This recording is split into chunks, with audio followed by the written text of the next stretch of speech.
Oke, selamat malam Ya, teman-teman. Kita jumpa lagi di TFH Talk Show from Home KF edisi hari Selasa tanggal 27 Oktober 2020. Masih bersama founder kita Tio Prasetyo dan satu narasumber yang nanti diperkenalkan oleh Mas Tio langsung. Silakan Mas. Monggo.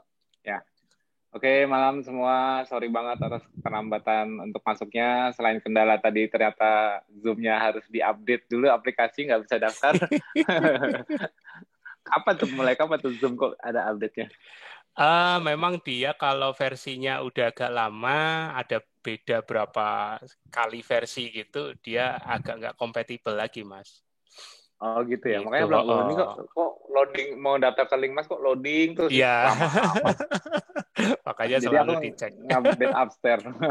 Iya, update dulu. Nggak apa-apa, begitu update Oke, udah selesai. Silakan, Mas. udah berapa malam ini mas? Guys, Sudah 50, Mas. 50, oke. Ah, Oke, malam semua. Malam ini tamu kita, narasumber kita ialah Mbak Rita Rosita dari Malang. Mbak, betul ya Mbak? Malang ya Mbak? Betul. Assalamualaikum semuanya. Selamat malam. Waalaikumsalam, ya dari Malang. Nah, kapan nih kita terakhir ketemu Mbak? Waktu seminar ke yang Malang terakhir Mbak ikut nggak? Ikut. Yang di Malang Ikut ikut. ya? Kalau yang Heeh. kemarin pada di Jombang ikut? Enggak itu. Saya kalau keluar kota ini agak kesulitan. Kalau Oh, berarti yang terakhir. Oh, kalau yang waktu kita ini yang lari pagi bareng sama Mas Alif itu yang di stasiun kereta, temannya itu ikut. Aku lupa. enggak juga kayaknya. Yang Lupa. tapi Enggak ikut saya yang di stasiun.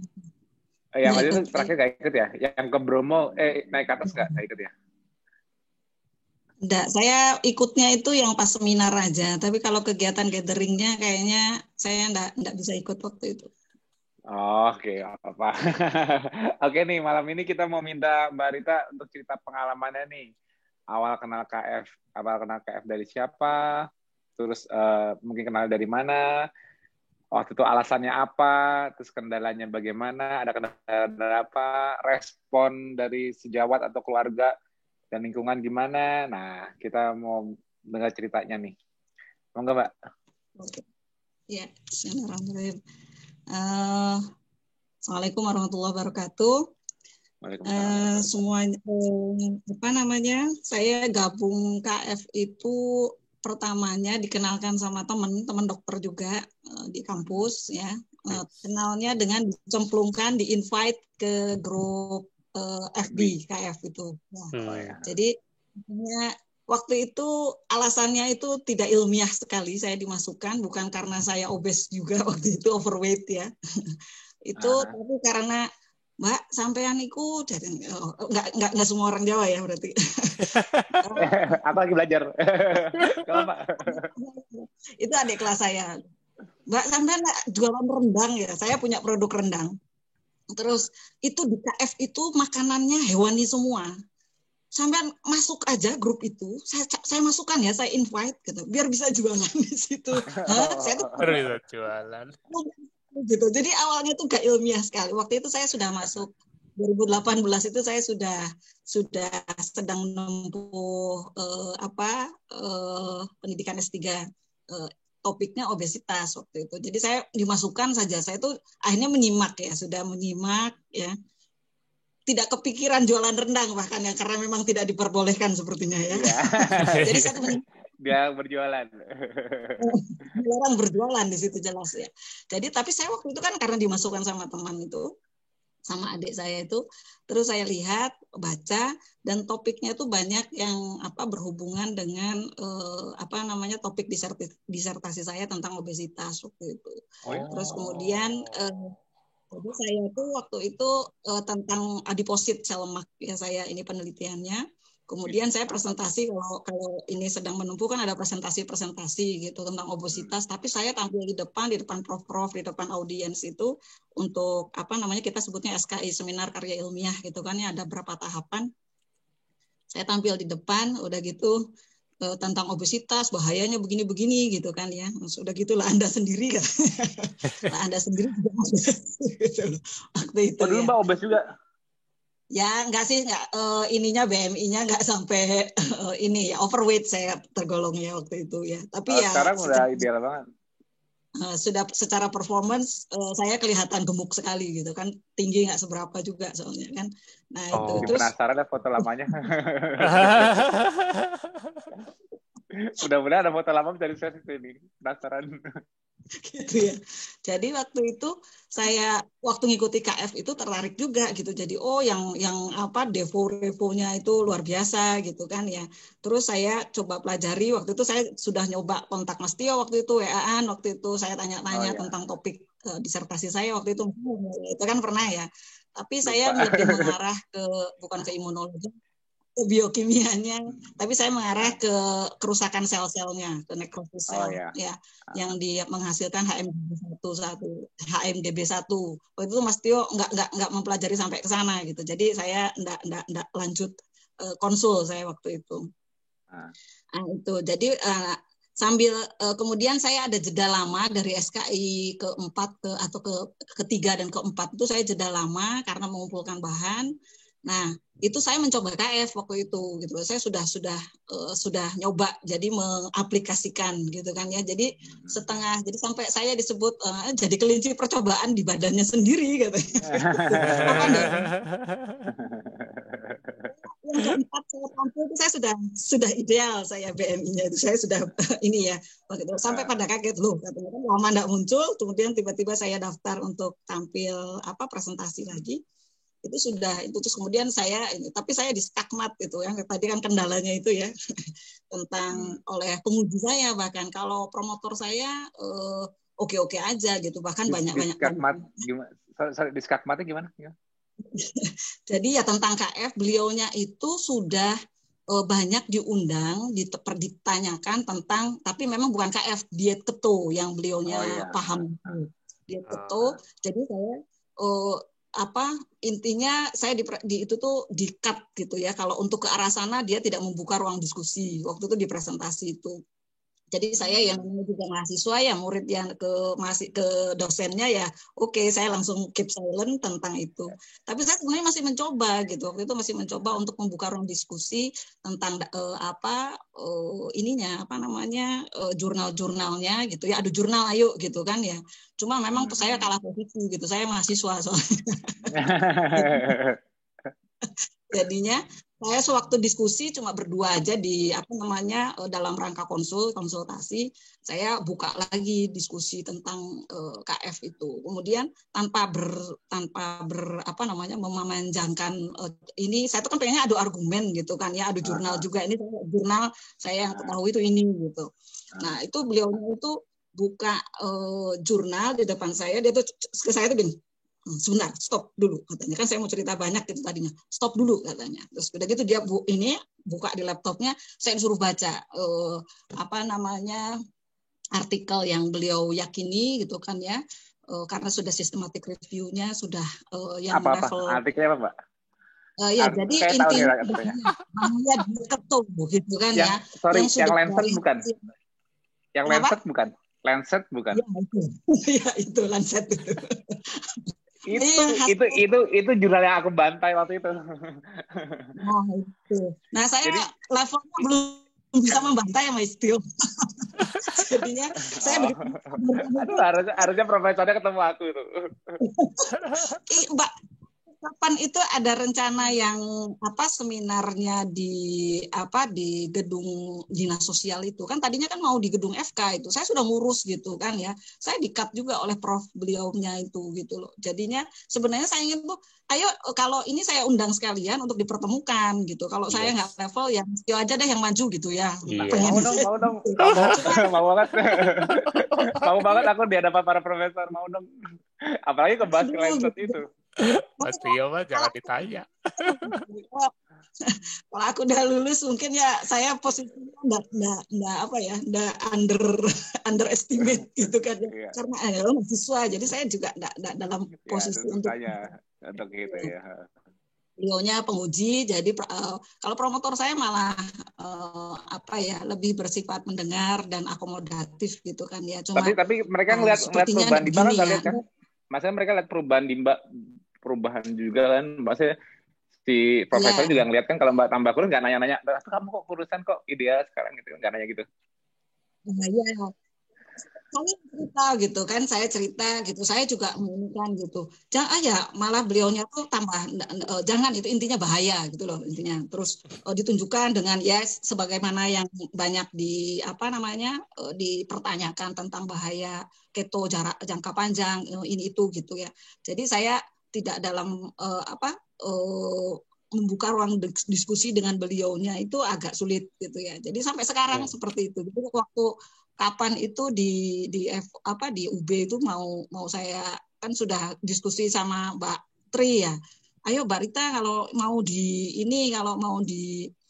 bisa di UB itu bagus gitu loh. Tapi ya intinya, tapi kalau sekarang ini kalau ke teman-teman ya itu khusus Prof beliaunya itu yang agak atos sekali gitu. Tapi kalau ke yang lainnya, promotor saya, pembimbing yang lain gitu kan, atau teman sejawat yang di ini itu sebenarnya keponya yang tinggi gitu kan ya, lihat saya gitu, loh sampai ya inilah apa namanya apresiasi gitu bisa. Terus udah gitu saya kan prinsipnya saya pengen sehat gitu karena saya ada osteoartritis, ada apa namanya keluhan yang lain lah selain secara performance-nya gemuk gitu ya.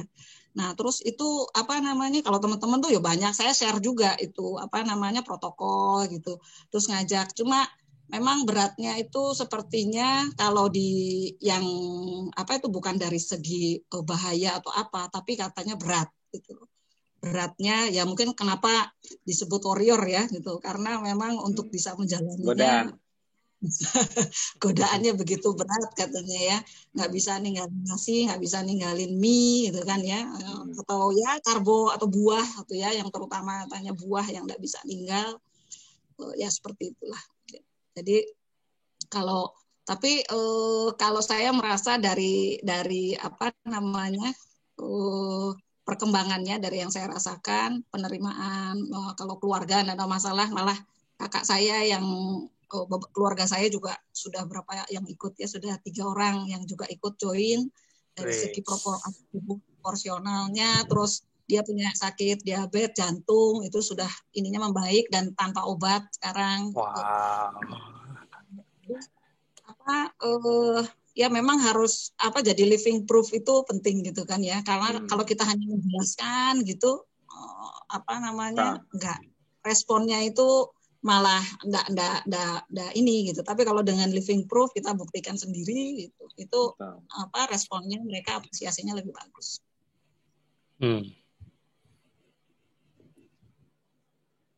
Ya kalau ini saya pengen share hasil penelitian saya aja ya. Saya yang saya uji itu sel lemak yang diambil dari tikus, ya. Sel lemak diambil dari tikus, kemudian saya kultur di medium yang bisa dia berdiferensiasi, dia bisa berkembang sel lemaknya. Kemudian saya uji dengan low glucose, ya, low glucose, kemudian high fat plus high glucose dan high glucose saja, gitu. Jadi ada empat medium ada 4 kultur yang saya uji. Itu ternyata yang paling buruk itu adalah yang high glucose saja gitu. Yang paling buruk hasilnya. Jadi indikator perburukannya itu adalah dari morfologi atau bentuk selnya. Dia seperti apa bentuknya. Hipertrofi ya? Biasanya hipertrofi. Jadi harapannya waktu itu saya high fat, high glucose itu hipertrofi. Tapi kalau high glucose, low fat itu jadinya selnya mengalami kerusakan. Jadi selnya itu pecah-pecah. Malah rusak. Rusak. Jadi selnya mengalami nekrosis. Kemudian saya dari morfologi itu saya lihat supernatannya, kalau dia sel rusak dia tuh pecah ya, selnya tuh pecah. Itu dia mengeluarkan material yang saya inginkan itu adalah HMGB1, High Mobility Box 1 gitu. Grup box 1. Nah, itu sebagai nekrosis atau tanda kerusakan sel, marker kerusakan sel akibat nekrosis. Bukan apoptosis. Jadi kematian sel kan ada 2. Apoptosis sama nekrosis. Itu nekrosis malah. Soalnya inflamasinya tinggi itu berarti. Ya. Jadi inflamasi. Ya, memang pemicu dia kan HMGB1 dilepaskan dia sebagai danger signal. Bahwa danger signal help gitu ya. Kalau sel itu danger signal untuk mengundang sel inflamasi yang lain gitu, mengundang makrofag dan teman-temannya, kemudian terjadi inflamasi dari mulai peradangan lokal sampai ke sistemik gitu. Dan itu yang menyebabkan gangguan ke ke mana-mana akhirnya kalau sudah sistemik ya gitu. Dan saya melihatnya fokusnya di HMGB1, apa yang terjadi kalau dia dirilis akibat nekrosis. Kemudian itu yang di in vitro ya, di sel in vitro untuk yang di adiposit atau sel lemak yang di di kultur. Kemudian kalau untuk yang in vivo-nya atau yang diuji coba di tikusnya, saya nyobanya nggak pakai glukos tapi pakai high fructose, high fat ya. Jadi kalau itu yang rusaknya di liver gitu. Kalau high fructose adipositnya nggak ada, high fructose dan high fat itu tidak menyebabkan hipertrofi adiposit, tetapi menyebabkan perlemakan hati ya. Jadi yang berlemak itu malah livernya gitu loh. Betul. Kemudian tetapi di livernya karena fruktos itu kan metabolismenya di liver ya. Jadi dia penimbunan metabolismenya butuh ATP, butuh energi banyak, nggak support energinya, akhirnya selnya hepatositnya atau sel livernya rusak, melepaskan HMGB1 juga gitu. Jadi akhirnya ditandai dengan peningkatan HMGB1 yang signifikan gitu. Ada nekrosis sel juga gitu. Nah, itu yang mungkin ya bisa saya share di sini ya tentang pengalaman ber-KF yang ditentang sama profesornya dan saya mati kutu di situ. Tapi waktu saya presentasi juga saya tidak bisa mempromokan KF gitu meskipun hasilnya itu yang high glukosnya ya karena begini gitu. Jadi ya saya ya nantilah mudah-mudahan kalau sudah selesai ini bisa ngundang Mas Tio. Jadi saya ada bolonya. Iya dong. Aku diundang dong. Kalau aku nggak ada beban, kalau aku kan nggak ada beban mahasiswa. Bukan residen, bukan mahasiswa. Waktu jadi mahasiswa ini saya underdog gitu. Ya emang. Aku dengar juga kayak gitu ya. Banyak para nakes kita juga yang belum berani declare kalau mereka posisinya masih jadi mahasiswa atau masih residen. Itu biasanya belum berani declare karena takutnya ya teman-temannya masih banyak yang belum terbuka, nanti dia malah ditekan di posisi dia sebagai residen atau mahasiswa. Nah itulah susahnya. Kendalanya kadang-kadang untuk declare hanya masalah posisi, padahal mereka udah tahu sehatnya kayak apa. Betul. Ayo Mas, udah ketemu nih sama sesama yang paham biomolekuler walaupun belum. Ya, tapi lumayan. Ya, aku kayaknya Mas Tio lagi nyari ini pembantaian lecet ya. Aku mau diomongin. Enggak kan warrior sekarang kan itu kan tahun berapa tuh aku? Waktu itu tahun berapa ya? Ya. Kalau nggak salah sekarang 2020, kurang lebih 2018-an akhir deh. Kalau nggak salah itu. Kalau nggak salah Lancet itu ramenya. Itu Mbak waktu itu Mbak waktu presentasinya itu sama profesornya kapan? Iya. Itu tahun berapa? Itu di 2019 itu. Nah, 2019. Iya. Oh, dia menggunakan terbaru 2018. Iya, betul. Jadi dia nggak ngomong apa-apa, saya cuma disodori laptopnya, baca katanya gitu. Saya baca tuh saya tuh padahal saya tahu sebenarnya penjelasannya waktu itu. Saya tuh kan sudah baca juga jurnal yang sering Mas Tio share itu bahwa perbedaan penelitiannya itu bahwa yang digunakan pembandingnya itu tidak low glucose gitu loh. Jadi tetap dengan glukos yang disebut sebagai ya, jadi perbedaan hasilnya itu kalau yang eksperimental yang di in vivo sempat dikasih tahu ke dia 5 milimol gitu. Loh, iya saya sempat menyampaikan gitu ya. Tapi ya itulah ya memang saya tidak sebenarnya sudah saya sampaikan bahwa pokoknya ini judulnya ini udah bahaya, udah gini aja gitu. Jadi kayak dia langsung gitu ya. Lihat baca judulnya nih, lihat nih gitu kan. Oh, saat betul begitu. Jadi saya cuma dilihatkan, nih sudah. Jadi saya ditutup diskusinya Udah dengan meta analisis ditunjukkannya soalnya ya. jurnal Lancet itu. Karena meta analisis Ya, sudah. kekuatannya. Kayaknya sudah. Jadi kalau meta Iya, analisis dianggap paling akurat. Memang betul.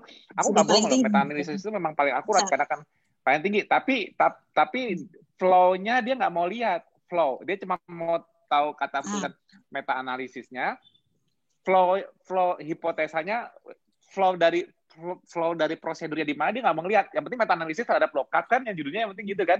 Jadi lockup sudah di meta analisiskan, hasilnya seperti ini, mortalitasnya meningkat, dah jelek, dah. Tapi dia nggak mau baca ininya, nggak mau baca jurnalnya. Wah, itu kerjaan aku. Itu kerjaan aku banget.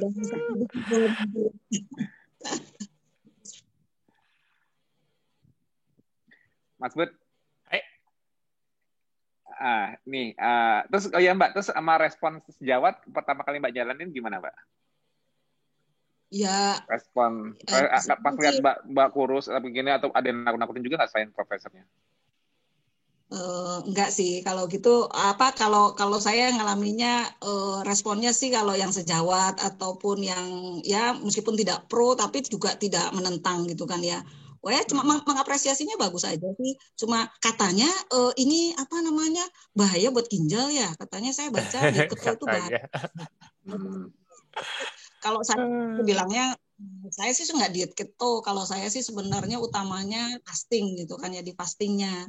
Nah nanti pas berbukanya, kalau bahasa saya biasanya kalau fasting itu kalau berpuasa nggak ada yang membantah satupun ya tentang manfaat dari berpuasa gitu ya. Oke, kalau berpuasa. Nah berbukanya pas bukan jam jendela makannya, saya bilang pas jendela makannya itu kita memakan yang low carb tujuannya untuk mempertahankan manfaat berpuasanya kan, karena kan biasanya kenapa banyak orang muslim meskipun dia berpuasa tetapi kok tidak bisa merasakan manfaat puasanya dari segi kesehatan. Kan berbukanya dendam, saya bilang gitu. Jadi pas berbukanya kita kan kalau kayak Ramadan aja kan ya, kita sebelum berbuka itu kan kita ngumpulin makanan kan ya, penuh meja makan tuh ya, mulai gorengannya, kolaknya apa gitu.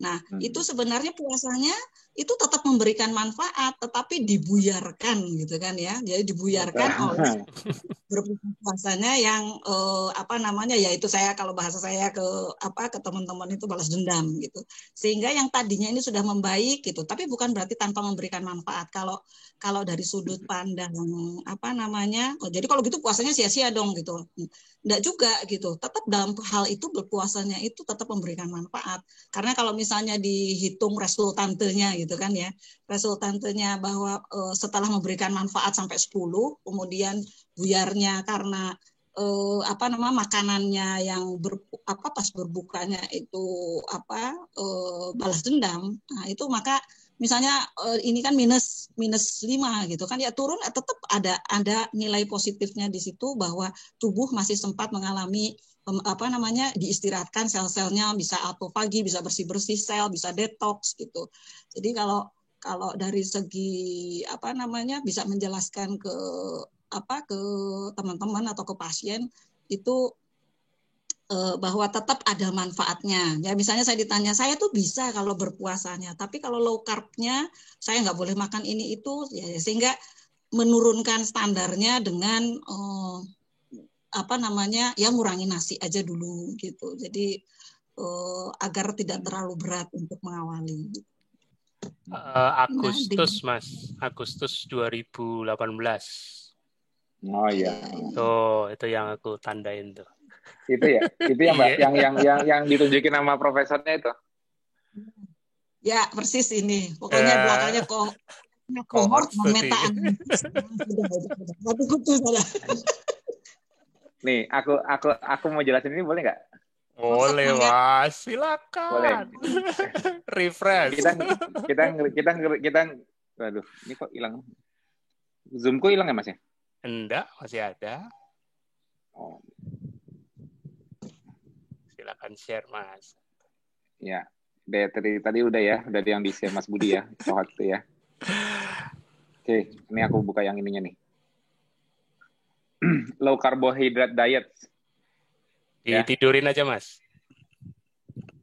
Gini. Nah, biar gede nanti. Itu gede. Enggak, tetap yang tadi masih. Nah, sip. Ini kalau aku giniin gimana? Yang gini tapi kalau gedein gini bisa nggak? Bukannya aku kayak gini aja. Ya udah. Balik yang tadi aja portrait, kayaknya agak susah. Portrait aja Mas. Portrait aja. Nah, ya. segini gede kan? Ya. Oke. Aku baca tuh. Low carbohydrate diet which restrict carbohydrate. Diet rendah karbohidrat yang membatasi karbohidrat in favor of increased protein or fat intake dengan penggantinya dengan peningkatan jumlah protein dan lemak. Atau dua-duanya adalah strategi populer untuk weight loss. Ini yang dipandang oleh penelitinya, hipotesanya ialah ini kan lagi ngetren nih. 2018 itu kan keto itu kan udah mulai terkenal kan dari di atas tahun 2012 lah. Dia udah mulai kedengeran keto. Dulu di bawah 2012 itu adanya mungkin Atkins. Orang taunya Atkins ya. Kalau 2012 ke atas mulai kedengeran ketonya. Jadi karena ini keluarnya tahun 2018, dia langsung bilang ini populer untuk weight loss strategi kalau membatasi karbohidrat. Tapi kan penelitian jangka panjangnya menurut dia kan belum ada, makanya dia mau bikin meta-analisis terhadap yang baru ngetren ini keto. Apa bahayanya? However, the long-term effect of carbohydrate restriction on mortality is controversial. Nah, katanya pembatasan karbohidrat dengan tingkat mortalitas, resiko kematian kontroversial, and could depend on whether dietary carbohydrate is replaced by plant-based, dan bergantung apakah karbohidratnya digantikan dengan plant-based dari tumbuh-tumbuhan atau animal-based fat. Jadi whether dietary carbohydrate is replaced, jadi penggantinya karbohidrat yang hilangan itu digantikan dengan lemak dan protein dari tumbuhan apa hewani. Kata dia gitu. Karena nanti di resultnya menurut dia kalau dari tumbuhan lebih baik. Jadi jatuhnya ini dia support vegan. Lebih baik dibanding makan hewani. Nah, itu menurut dia. Oke.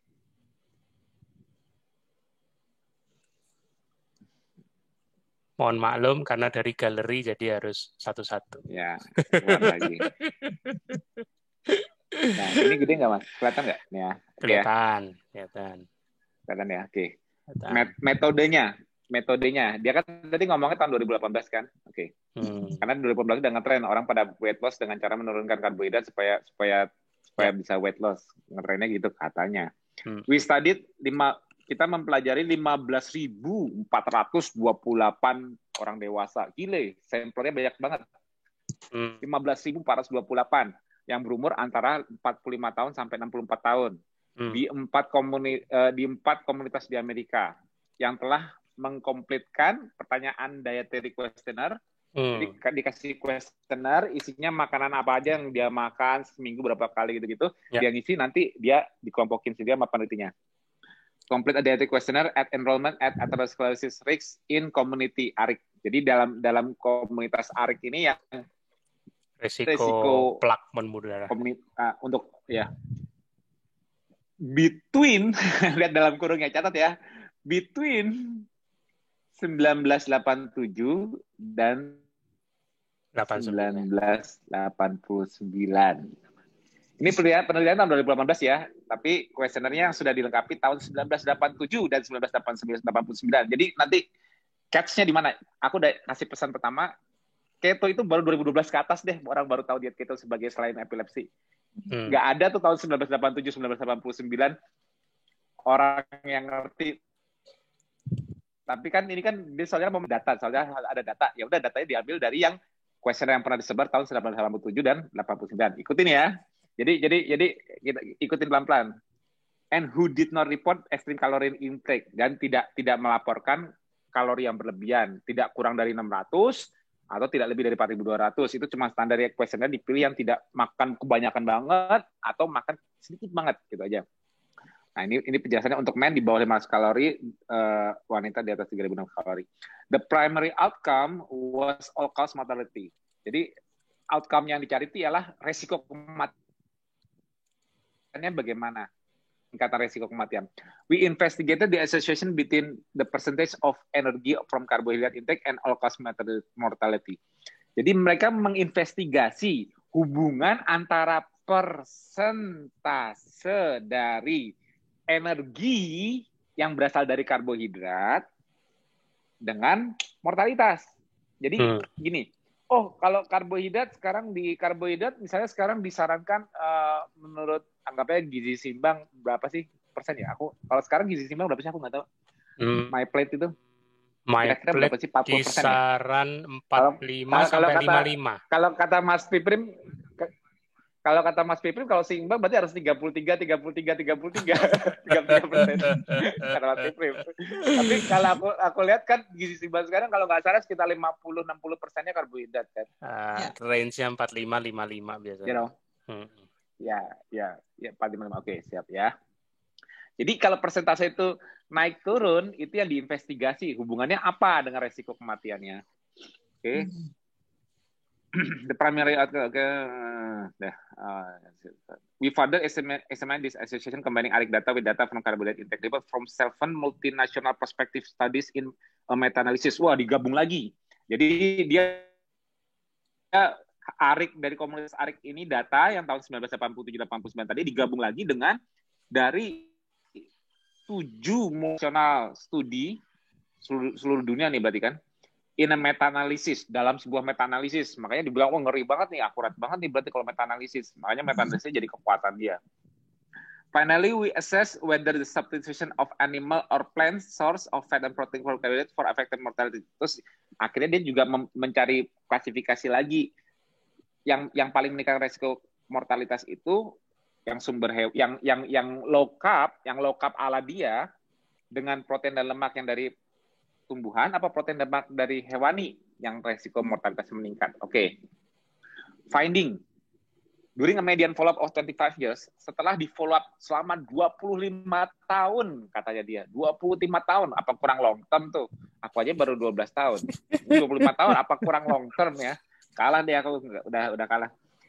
There were 6.000, ada 6.283 kematian dari ARIC cohort, dari kohortnya ARIC yang tadi 987, 89 tadi itu udah ada 6.283 kematian dan ada 40.181 kematian dari seluruh kohort studi meta-analisisnya. Ya, studi kohortnya. In the ARIC cohort, after multivariable adjustment, we U-shaped association. Oke. Ini aku baca aja langsung aku terjemahin. Nah, jadi yang meta-analisis dari kohort yang meninggal 400 totalnya dari jumlah itu tadi 432 dari 432.179 partisipan yang low karbohidrat dalam tanda kurungnya lihat ya. Ini aku gedein aja deh. Kelihatan nggak? Yang low karbohidrat ya. Yang low carbohydrate consumption dalam kurang dari 40% dan high karbohidrat yang lebih dari 70% itu yang resiko kematiannya paling tinggi. Jadi yang ditemukan dari U-shape pattern itu yang makan karbonya kurang dari 40% atau makan karbonya lebih dari 70% resikonya tinggi. Jadi kebanyakan karbo mati, kekurangan karbo mati. Hasil dari penelitian 25 tahun loh. Ngeri nggak? Ngeri. Siapa yang nggak langsung bilang low carb berbahaya begitu tahu? Wih, ini meta analisis. Wih, 25 tahun. Gila. Serem. Nah, share lagi. ini mungkin yang awam masih agak bingung-bingung. Tapi nanti jangan diri dulu. Sorry. Aku tadi hampir ngeluarin kata.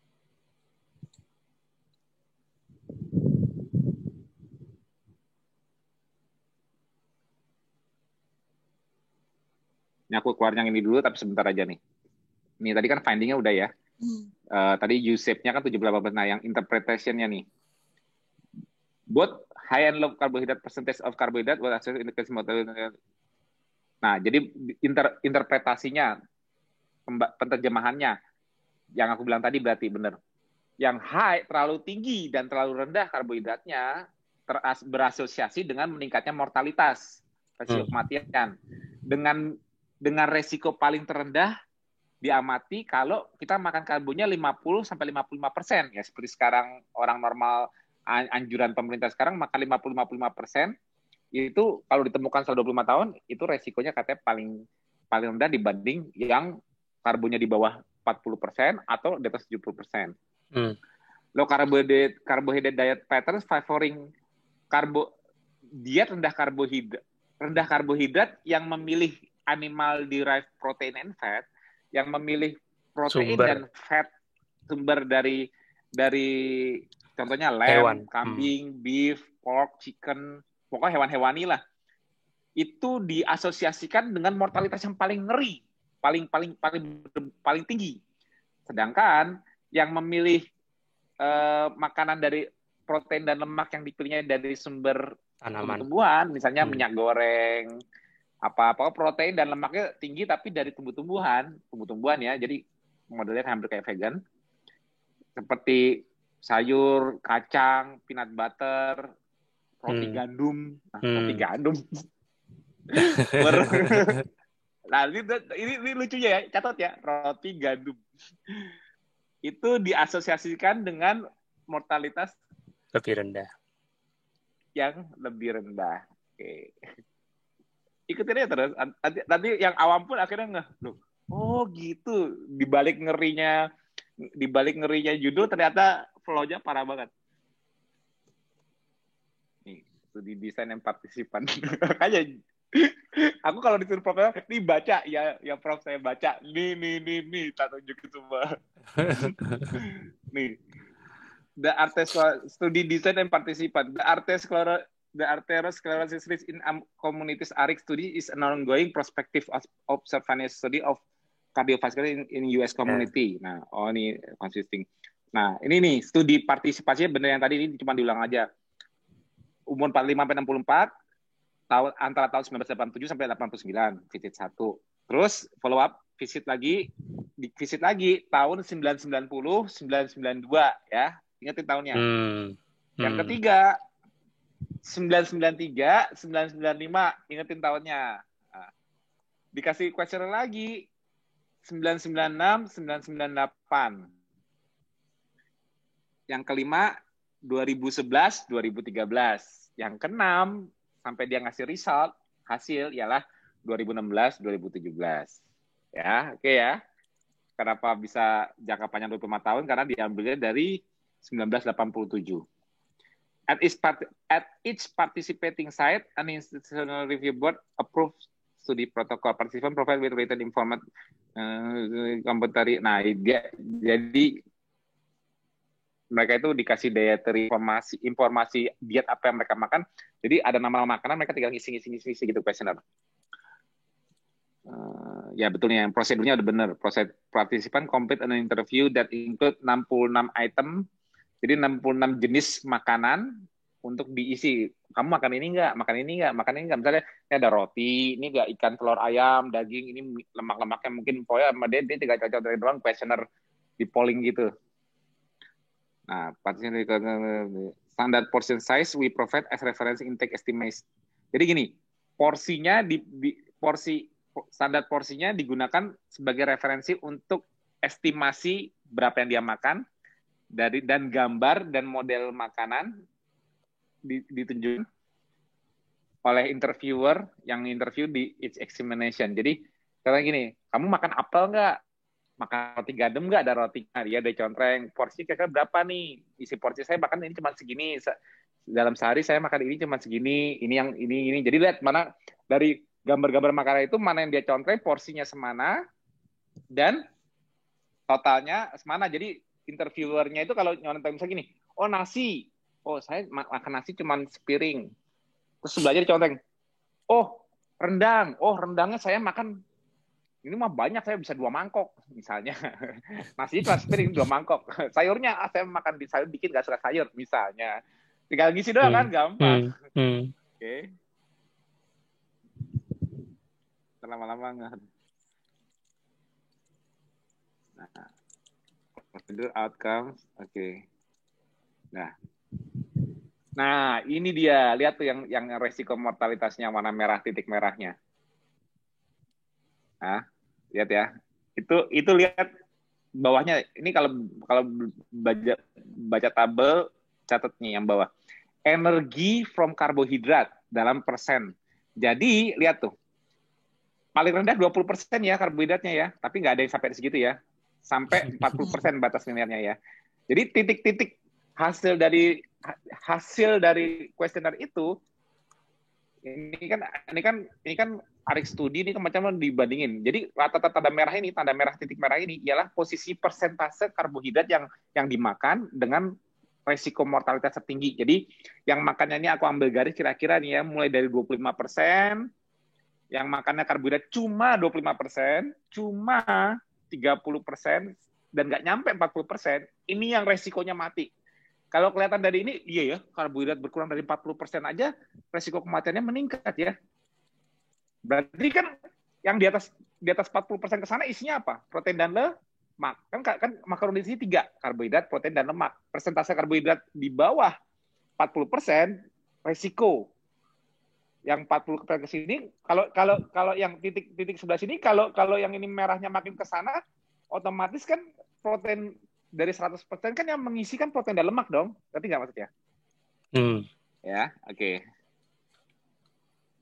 Nah, sekarang subscale.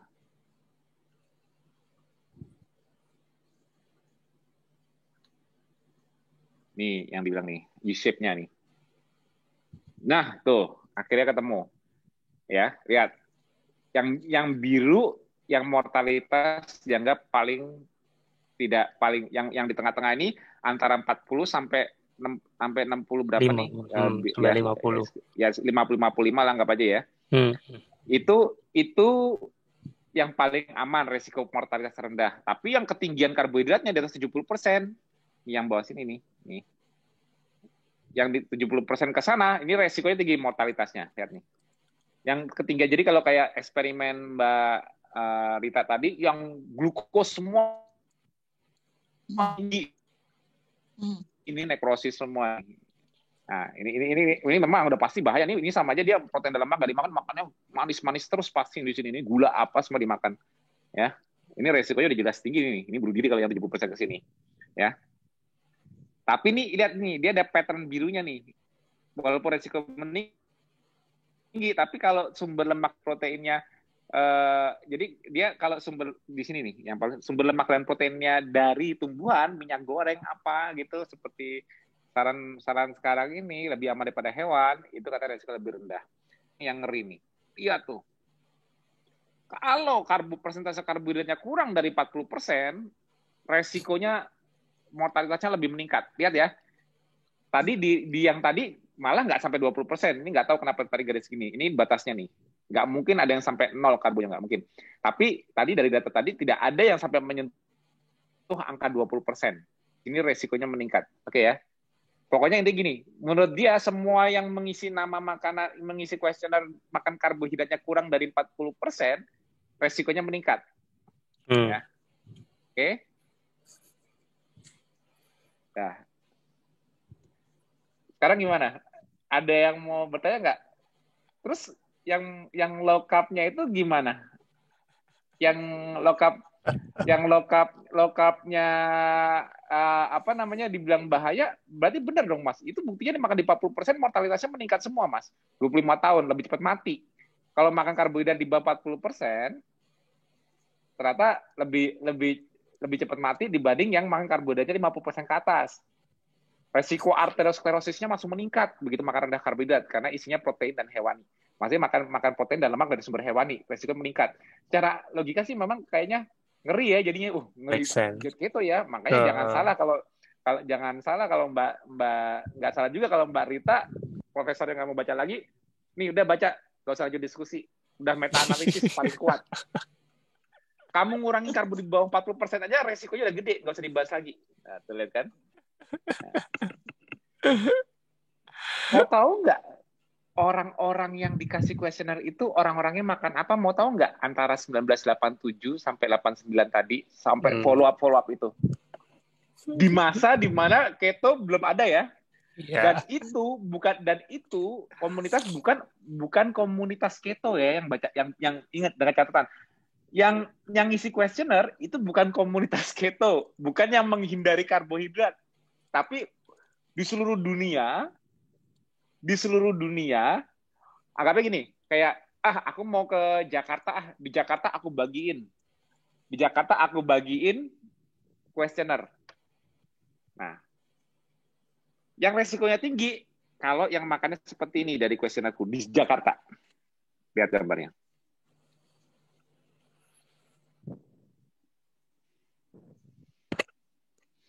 Contoh, pagi aku senangnya makan steak bacon.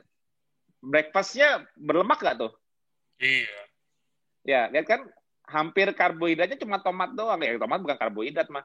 Lihat, makan paginya makan bacon, makan telur ala orang Amerika. Ini kan studi di Amerika kalau pagi kan sarapannya kayak gini, bener nggak? Kalau sering nonton film-film bule, sarapan mereka telur dan bacon. Oke. Terus lunch-nya makannya pakai burger atau burger. Orang Amerika makan burger atau pakai bagel, roti bagel, tapi dibanyakin dagingnya tuh, makan kayak gini. Makan malam, makan steak udang dinner. Lihat, dari 3 kali makan ini, ada yang tahu nggak kira-kira karbohidratnya berapa persen? Dari anggap ini total ini 100% makanan. Dari 1 hari dia makan, karbohidratnya berapa persen? Ada yang bisa jawab nggak? Jawab di chat. Kira-kira. Tuh, Mbak Irma. Yang mengandung karbohidrat dari 3 makanan ini cuma makan siang doang. Iya. Cuma 30%. Bahaya nggak? Mortalitas meningkat nggak? Meningkat. Bahaya. Jelas bahaya. Jadi jangan pernah coba-coba menurunkan karbohidrat dan makan lemak dan protein tinggi-tinggi. Banyak ya. Nasihati teman-temannya, nasihati orang tua, nasihati teman-teman kantor, nasihati teman-teman sejawat. Kalau mereka lagi makan nasi Padang, lu kok makan cincang? Lu kan enak. Tapi kan lu masih pakai nasi. Tunjukin kita bisa ngomong ke gitu. Mereka. Jadi mau tahu nggak jurnal Lancet ini harusnya ditunjukin ke siapa? Apakah ke kita yang low carb? Apakah? Nah ini perhatikan ya. Jadi kalau ada orang sampai ngasih Lancet ke kita kasih balik ke dia. Kita kasihnya sambil di warung Padang. Lihat nih ya.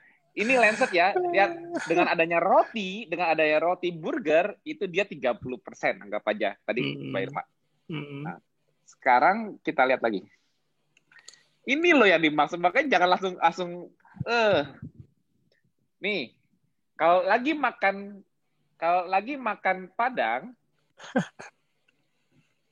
makannya kayak gini, lihat bayangin kalori dari minyak. 1 gram lemak itu 9 kalori loh ya. Lemak. Nasi karbohidrat itu cuma 4 kalori. Protein juga 4 kalori. Tapi lihat, cuma makan dengan komposisi seperti ini doang, nasinya cuma setangkep kecil. Ini apa sih? Cincang ya? Cincang ini, Mas. Dengan cincang dan rendang, dengan kuah-kuah berminyak, totalnya anggap aja berapa kalori gitu ya? Anggap aja 1000 kalori. Atau nanti dia makannya 3 kali atau 2 kali terserah. Pokoknya dalam satu piringnya kita lihat persentase dalam piring ini. Coba aku mau tahu, ada yang bisa nebak nggak kira-kira persentase kalori dari karbohidratnya berapa persen? Ini aku belum ngomong cincangnya tambocie ya, belum ngomong tambahin kikil ya, belum ya. Ini baru yang di piring doang. Ini kira-kira kalau nasinya cuma segini, dia nambahin lemak dan protein lagi dari tambah cincang gulai, kira-kira ya. Yang nasinya, nilai kalori di nasinya cuma berapa persen dari total di piring? Coba. Ada yang tahu nggak? Ya, 30-40%. Jatuhnya rendah karbohidrat nggak? Rendah. Tambahin gulai otak dari totalnya. Mbak Ajela bilang tambahin gulai otak nih. Sebanyak ada gulai otak ternyata. Ini jadi makin kecil lagi dong, nggak 30, makin 25-30%. Ya kan? Hmm. Benar nggak? Nah ya, makan protein dan lemak banyak emang enak, tapi Lancet menunjukkan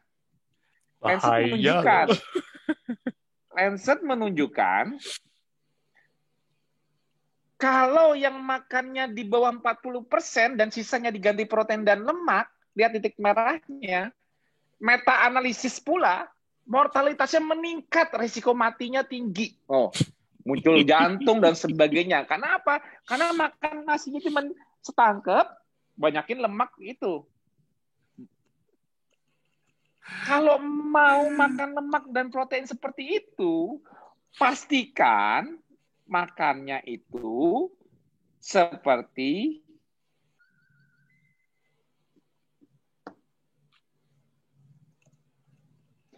pagi. Sarapannya apa? Pagi sarapannya apa? Kalau orang udah ketosis, pagi sarapannya apa? Butuh tenaga nggak? Kalau pagi. Kalau orang udah ketosis, artinya otak kena lemak di badan, sarapannya apa? Sarapan besi, ada sarapan PCO yang masih adaptasi kurang lemak, ada yang gigitin barbel kayak Mbak Jela. Kalau aku sih ngangkat barbel, kalau Mbak Jela doyannya gigitin barbel, nggak tahu tuh rasanya kayak apa. Tapi intinya kita fat burning mode dari pagi. Kita kebutuhan kalori kita di pagi sampai siang hari yang menuhin lemak di badan. Nggak ada yang ngomong lemak dari makanan. Nah, begitu lunch makan siang, tadi ingat nggak kalau gambar yang tadi yang low carb ala Lancet kan ada rotinya. Kan makan roti udah hilang. Nggak ada rotinya. Cuma dagingnya. Betul nggak? Lebih rendah karbo lagi nggak? Lebih rendah lagi. Pas dinner sama kayak yang tadi. Ya. Lihat, dinner makannya sama. Nih, aku balik ya. Tapi ada karbonya nggak?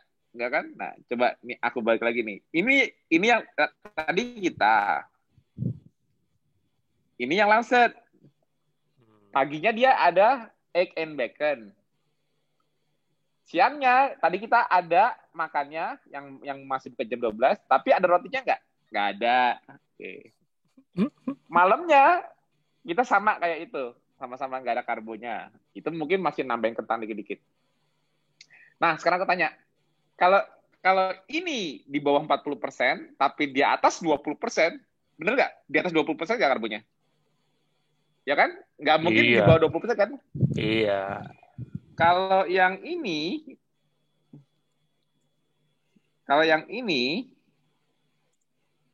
kira-kira berapa persen karbonya? Ayo, ada yang tahu nggak? Kira-kira yang ini berapa persen karbonya? 5. Bawah 15. 5. Bawah 10. Iya, 5 sampai 10. Maksimal 10. Di bawah 10%. Di bawah 10%. Nah, sekarang aku tanya balik. Yang diteliti selama tahun 1987 sampai 89, terus tadi 91 sampai 93, itu udah pernah ada keto belum? Nggak ada. Jadi orang-orang yang makan seperti apa yang dikategorikan low carb dari tahun 1987 sampai 2017 itu yang di follow up, orang ini yang sama di follow up, orang yang cara makan dia dari 1987 sampai ini di follow up, begitu yang makannya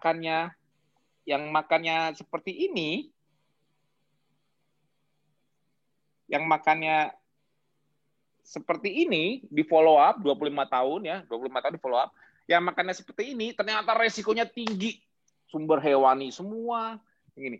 Salah nggak itu? Bener nggak? Bener nggak itu memicu resiko kematian? Ya bener. Antara dia jantung, hipertensi, pokoknya makan kayak gitu aja terus 25 tahun. Bohong nggak bolik sindrom. Sindrom metabolik langsung brek. Kenapa?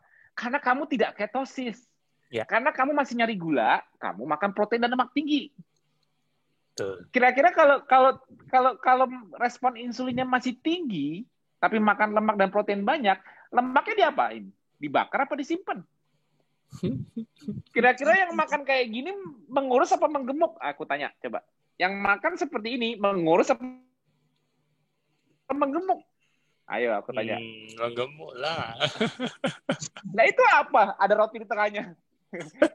Aku kan tanya, yang makan seperti itu 3 kali sehari, makan tinggi lemak dan protein, karbonya cuma 40%, itu masih ada rotinya doang. Kira-kira menggemuk apa mengurus? Gemuk. Iya kan? Selesai.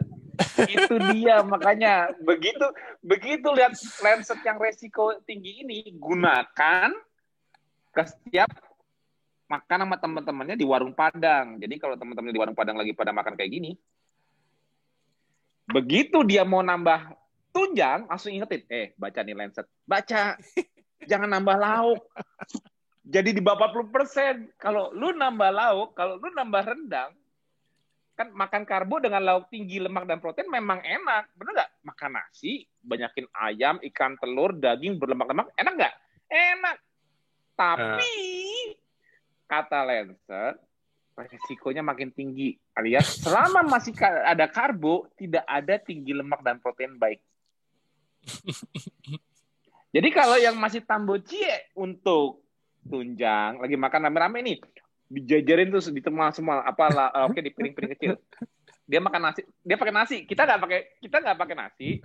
Teman kita pakai nasi setangkap. Lu keto ya? Lu nggak makan karbo ya? Iya. Nasi nggak usah, teman saya itu pakai nasi. Ya saya juga lagi mau ngurangin nasi satu aja deh nasinya, para biasa.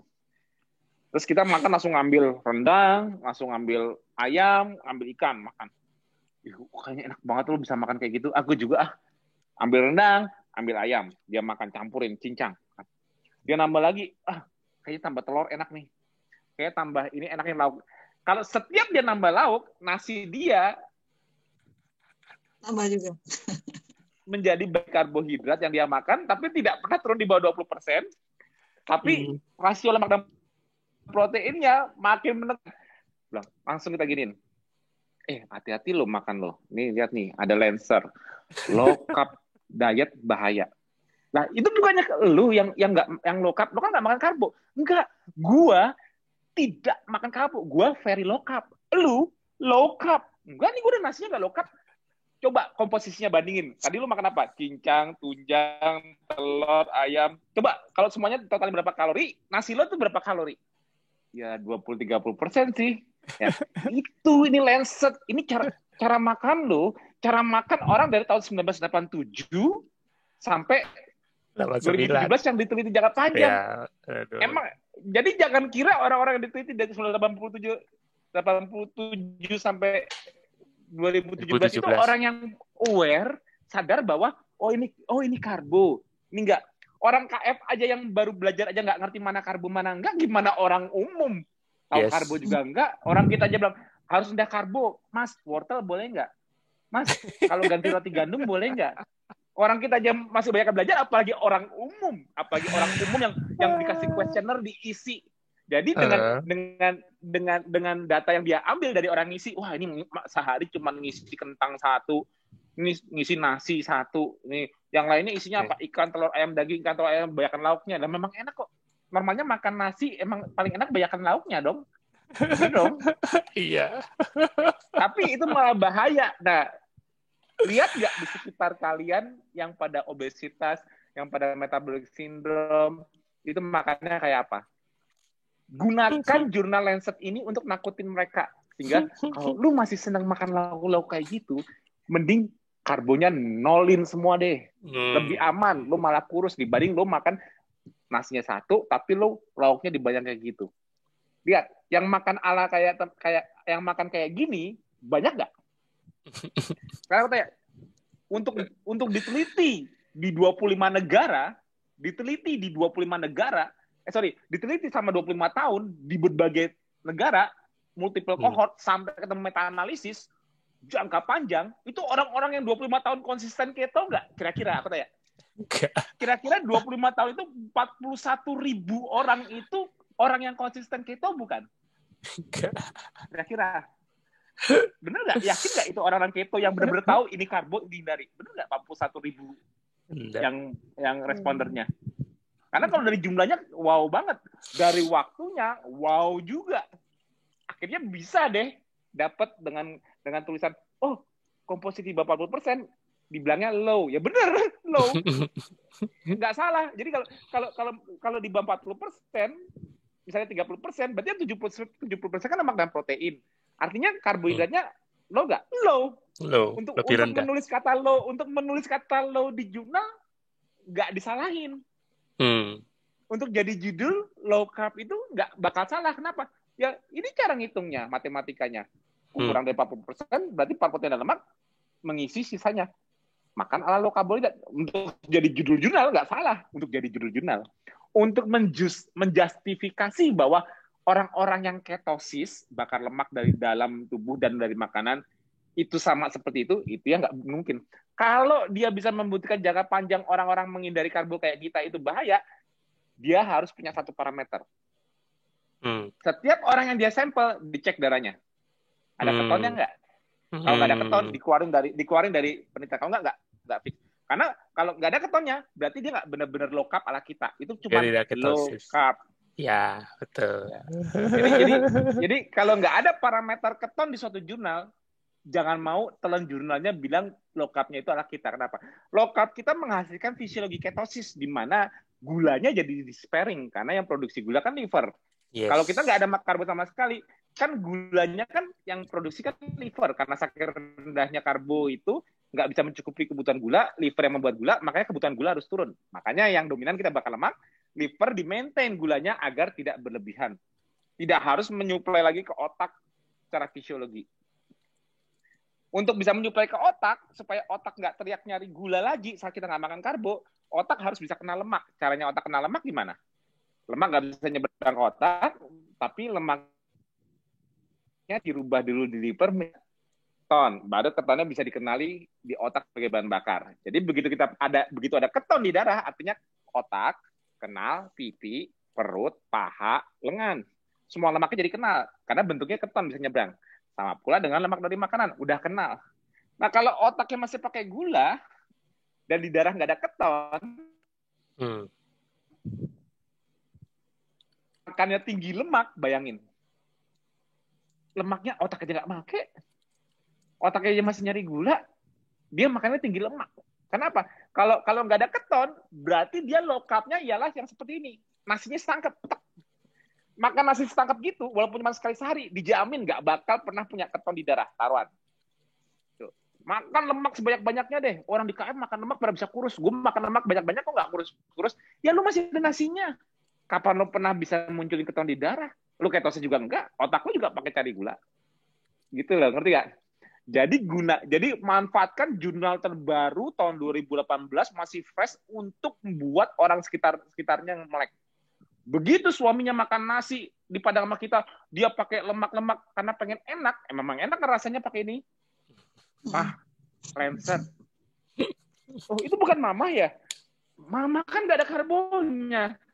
Mama kan nggak termasuk di jurnal. Mama kan ketosis. Papa tuh yang Lancet. Hah? Papa low carb, nasinya setangkap. Itu tunjangnya berapa? Ikannya berapa? Ayamnya berapa? Habisin tuh sekitarnya dengan Lancet. Itu rahasianya. Nasinya masih 2 sendok, Mas. Pokoknya terserah mau bilang karbonnya berapa, terserah. Buktiin kamu ketosis. Buktiin di dalamnya ada keton. Iya. Baru. Nah, kalau nggak ada ketonnya, berarti low carb ala kamu, bukan low carb ala kita. Low carb ala kita secara fisiologi jadi nggak lapar. Kenapa? Otak kena lemak. Aku udah low carb, tapi kok masih kelaparan terus ya? Nah, masih tenaga. Ya, berarti low carbmu nggak menghasilkan otakmu kenal dengan lemak di badan dong. Ayo.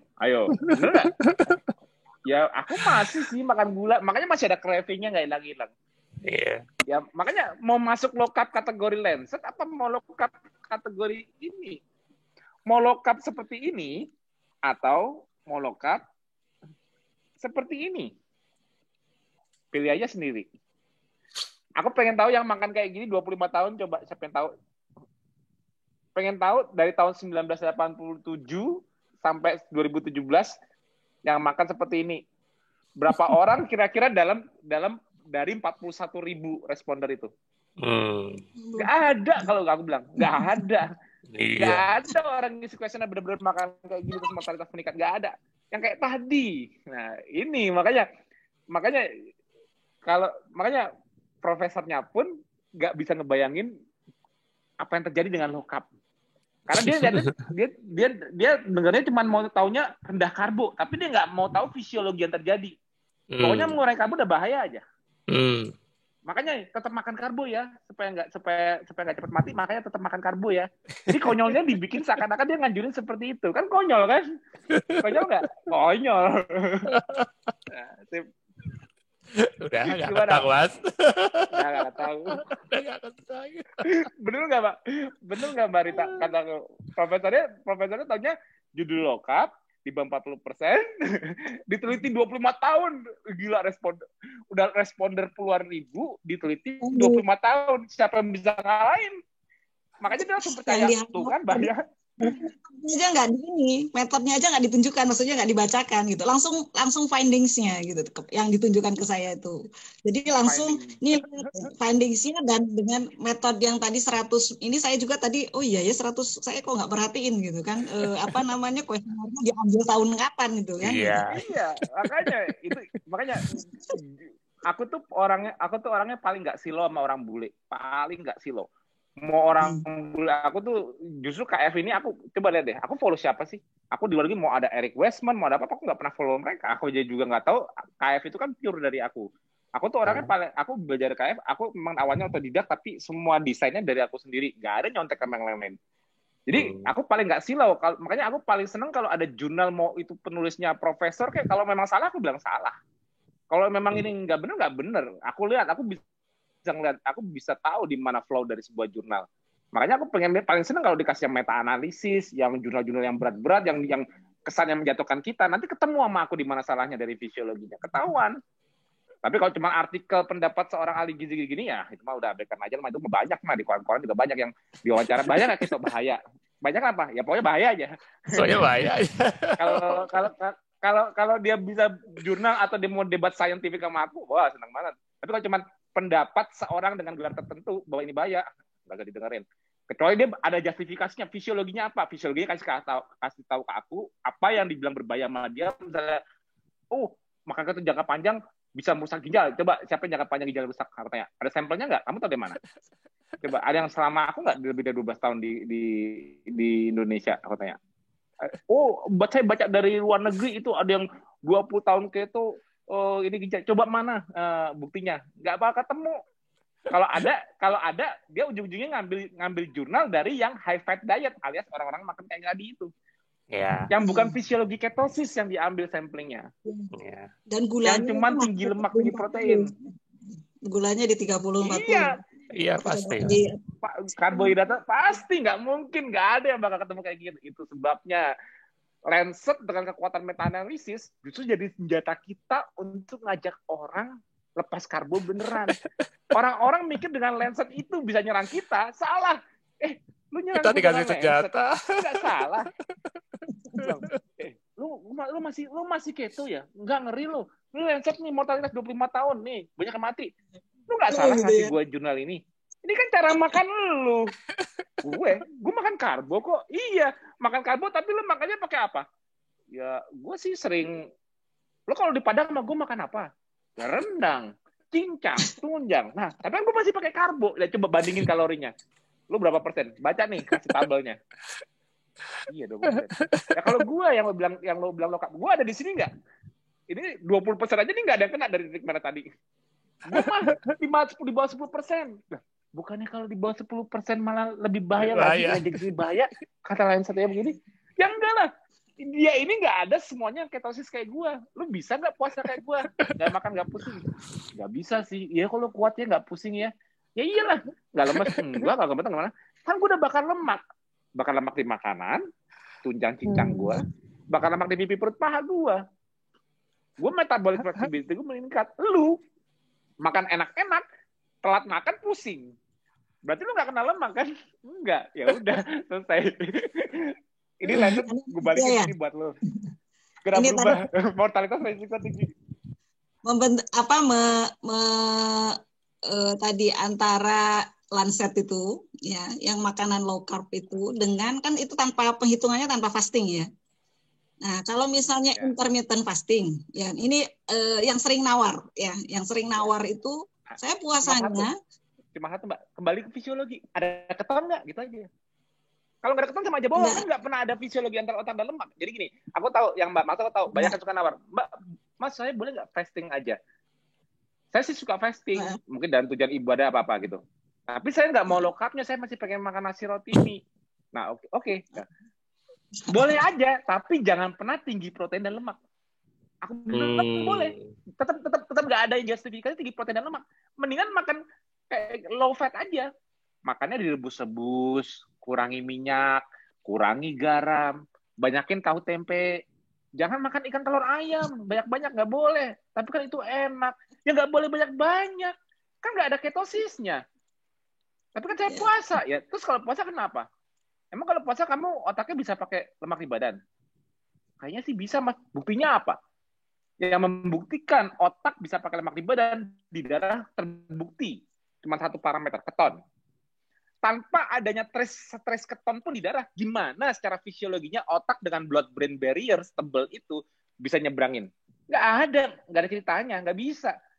Jadi orang mau puasa berapa jam pun, tapi pada saat dia buka, dia makan karbo, dan terbukti dia tidak memiliki keton sedikit pun, dia tidak pernah bakar lemak di otaknya. Itu udah dijamin, Mbak. Udah kartu mati. Jadi membuktikannya bukan masalah nawar-nawar ya. Terserah lu mau makan kayak apa. Tes aja di darah. Ketosis nggak? Kan yang ditanyakan ketosis atau tidaknya. Bukan masalah kita kan nggak bisa ngeliatin dia setiap hari makan apa. Aduh, aku udah puasa nih seharian. Pas maghrib, aku bukanya pakai apa? Sirup, cincau sekali. Besok puasa lagi. Ya sama aja bohong nggak? Yo. Nawar gitu. Sama aja bohong. Tujuannya puasa di KS kan akhirnya puasa itu mudah.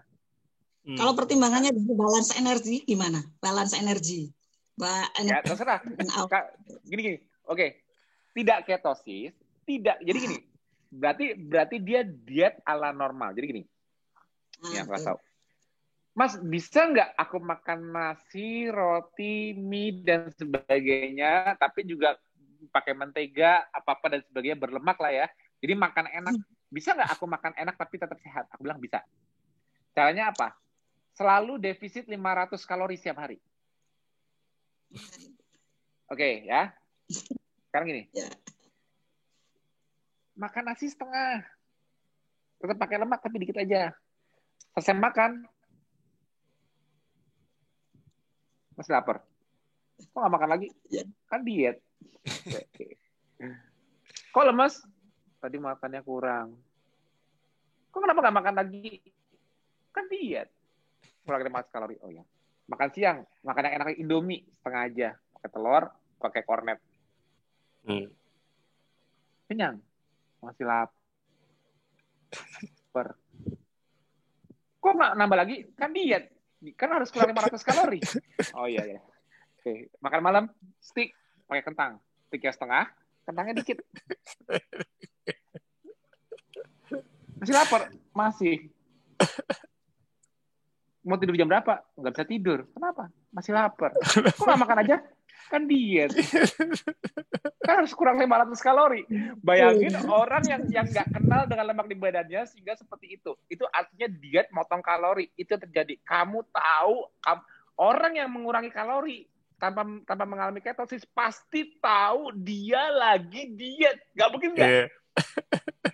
Semua bapak-bapak tahu kalau ibu istrinya lagi diet. Kenapa? Karena bapak-bapaknya diomelin dulu. Bapak-bapaknya disalahin dulu.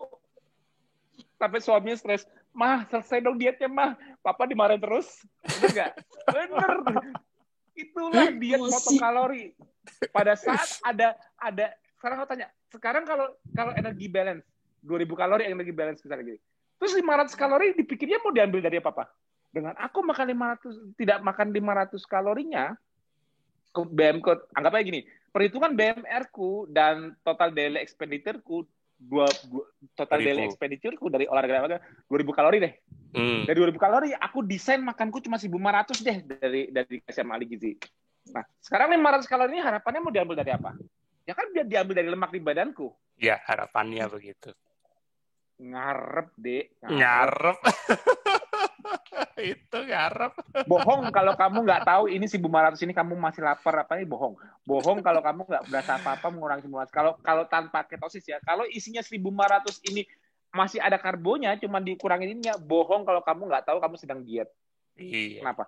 Karena dari 500 kekurangannya ini, yang pakai lemak anggapnya cuma 200 kalori yang bisa diakses oleh otot dan sebagainya. Yang otaknya gimana? 500 kalori ini kan berarti kekurangan untuk seluruh tubuh, termasuk otak. Iya. Otak kamu emang bisa ngambil dari dalam? Ngambil apa? Ngambil gula. Emang kamu diabetes? Diambil otak. Emang gula darah kamu 300? Batok cadangan bakar otak kan enggak kan? Minta. Makanya kira-kira otak kamu pakai apa untuk isi 500 kalori ini? Nggak ada. Otaknya masih teriak gula, akhirnya ototnya dihancurin. 500 kalori itu ada sebagian kebutuhan gula yang harus dipenuhi dari dalam. Nah, kalau kebutuhan gula untuk otak dipenuhi dari dalam, yang buatin siapa?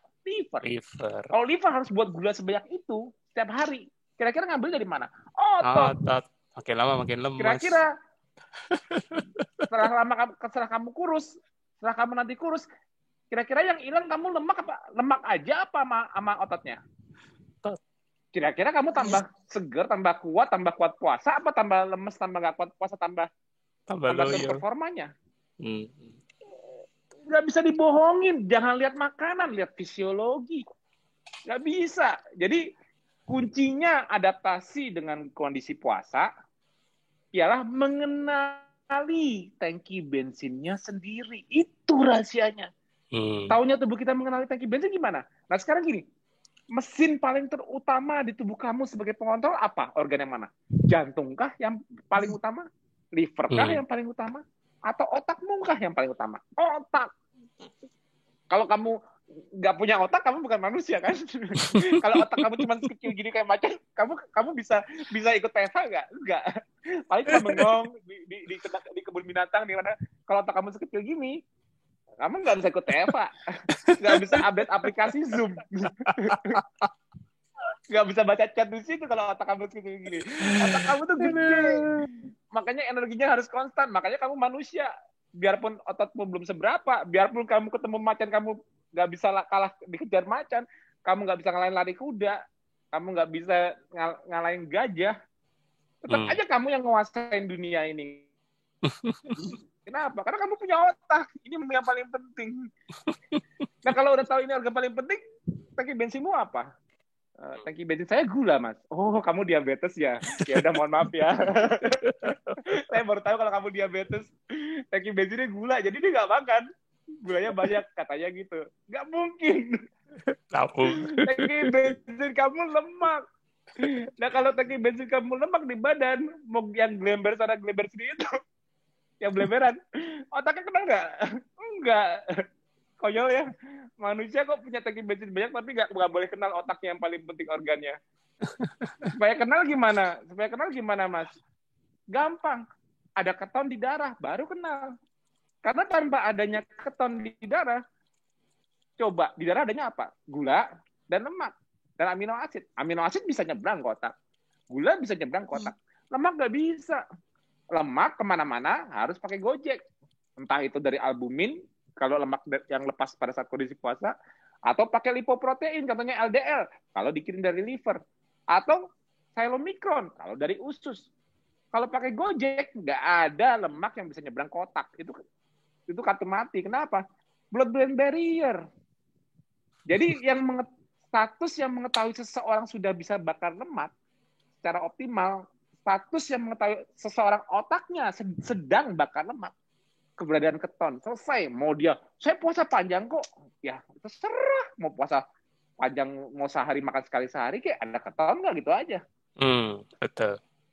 Kalau enggak, yang teriak tuh nanti ini. Ya. Ini ya, kekurangan kalori 500-nya, mau diet 1000 kalori, kayak mau diet 500 kalori, terserah mau diet seimbang kayak apapun. Aku mau nanya, defisitnya itu kalau hitung-hitung dari total kebutuhan kalori sehari, defisitnya itu ambil dari mana? Dari dalam. Nah kalau dari dalam, yang buat otak mana? Anggap aja otot bisa ngambil lemak. Anggap aja jantung bisa ngambil lemak deh. Terus yang buat otak gimana? 500 kalori siapa yang ngisiin? Kayak diem. Ya makanya titik. Makanya harus cheating. Makanya harus ada cheating day. Makanya betul nggak? Ayo. Makanya harus ada cheating day. Supaya dietnya konsisten. Supaya konsisten ada cheating day. Tapi tebak ya dimakan di cheating day apa? Nggak mungkin nasi merah. Nggak mungkin nasi merah. Cheating day bubar di mall. Ntar Senin diet lagi. Senin makan roti gandum lagi. Senin makan nasi merah lagi. Rendah lemak lagi. Satu minggu bubar jalan. Kalau ditotalin dalam satu minggu itu ditotalin, tau nggak? Itu Lancet. Ayo.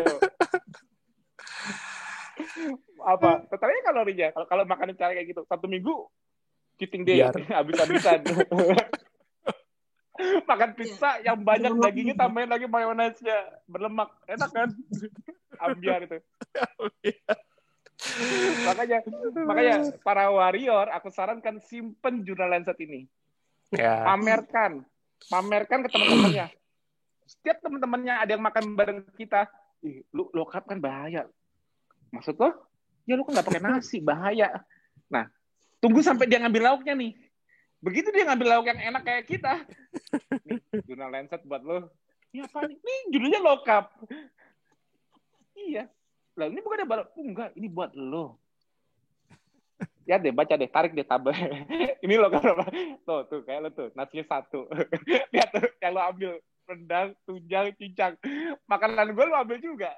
Makanya udah lo makan nasi aja ya. Rendang sama cincang ini buat gue aja ya. Hati-hati Lancet lo. Ayo. Udah buat gue aja. Lo makan pakai sayur aja nih. Nasi sayur ada tempe rebus tuh. Lo makan nasi sayur rebus. Ini aman kalau masuk ke karbo. Rendang buat gue ya. Telur buat gue ya. Iya deh loh. Cuma ini kalau posisinya sebagai dokter merawat, ya. Terus kemudian kita tuh menyarankan, gitu kan, udah memberi masukan bahayanya dengan fisiologinya. Jadi ini masalahnya, misalnya sakitnya ini, ya, apapun sakitnya biasanya saya hubungkan dengan dietnya itu. Nah, tetapi ya itu tadi yang nawar itu ya. Nah, kalau kita sebagai dokter yang merawat pasien itu tidak bisa mengatakan ya udah kan.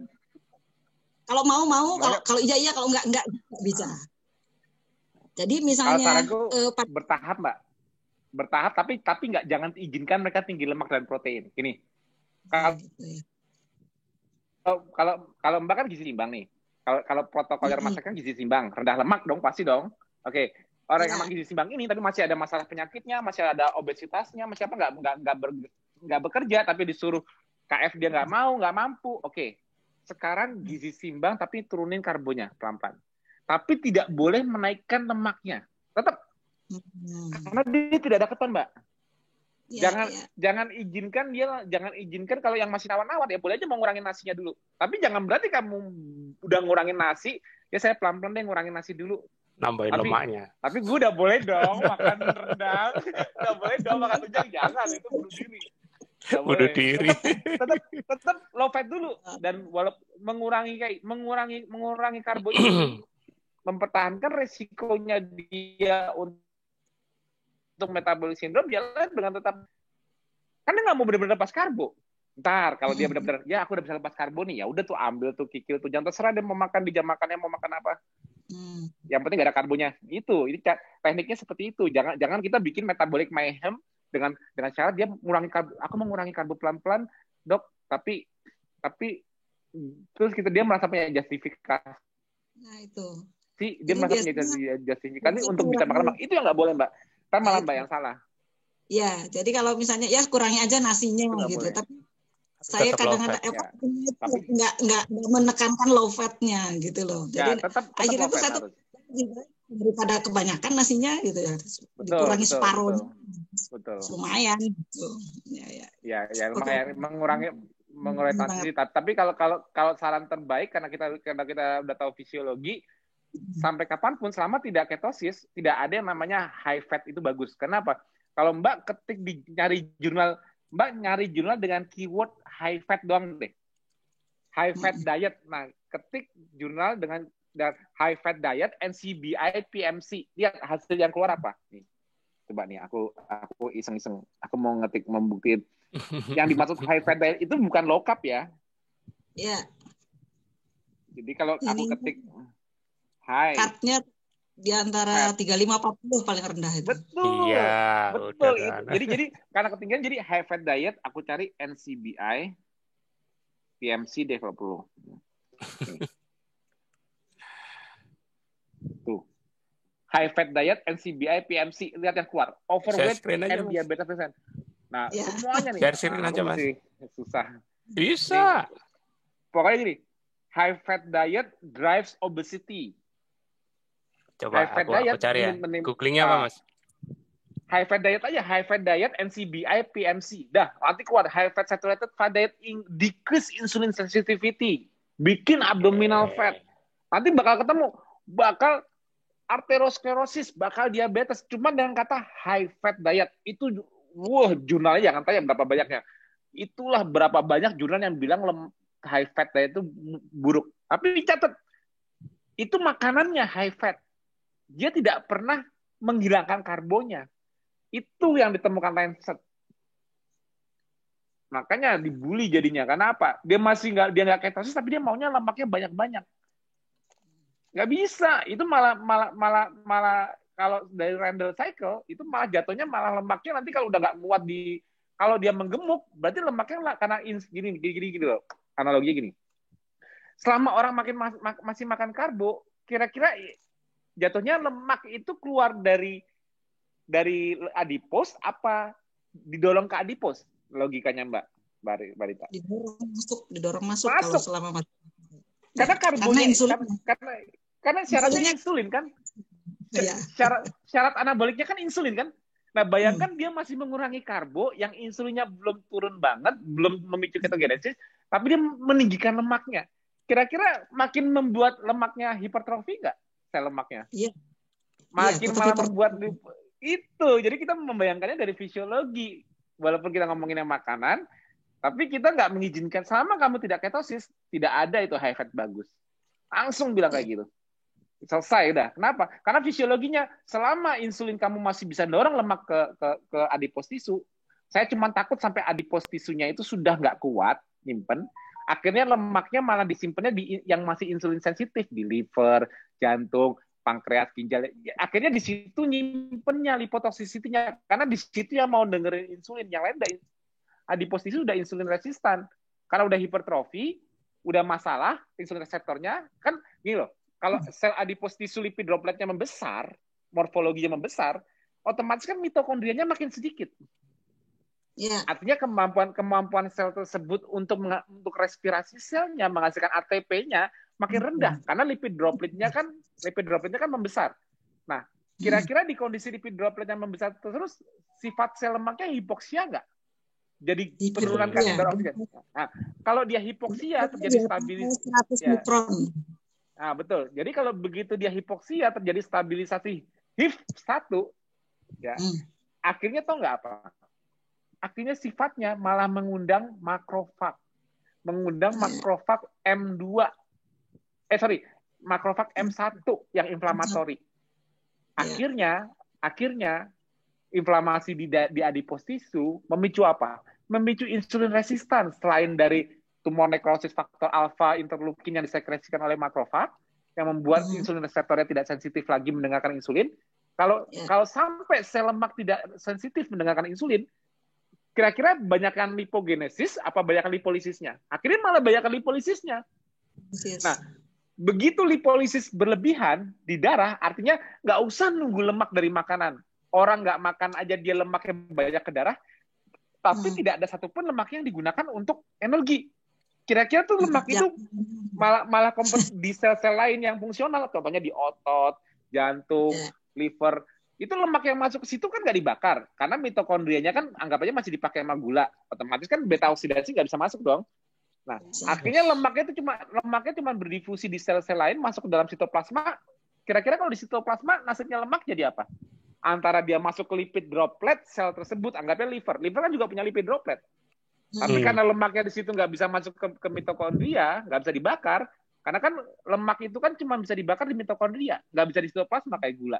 Iya. Ya kan? Beta oksidasi hanya terjadi di mitokondria. Berarti lemak di sitoplasma yang pada ngumpul di liver itu kira-kira nongkrong di sitoplasma apa dimasukin ke lipid droplet di hepatosit? Dimasukin.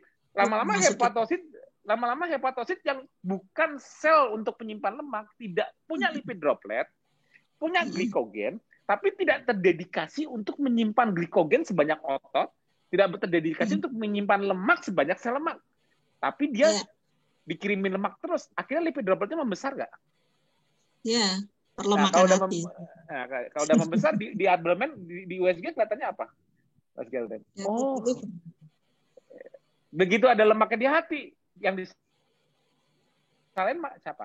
Gara-gara makan lemak kan? Itu dong, gara-gara high fat diet dong. Ya kan? Nah, makanya para dokter begitu ngeliat keto yang makanan tinggi lemak, hati-hati kerja keras di liver.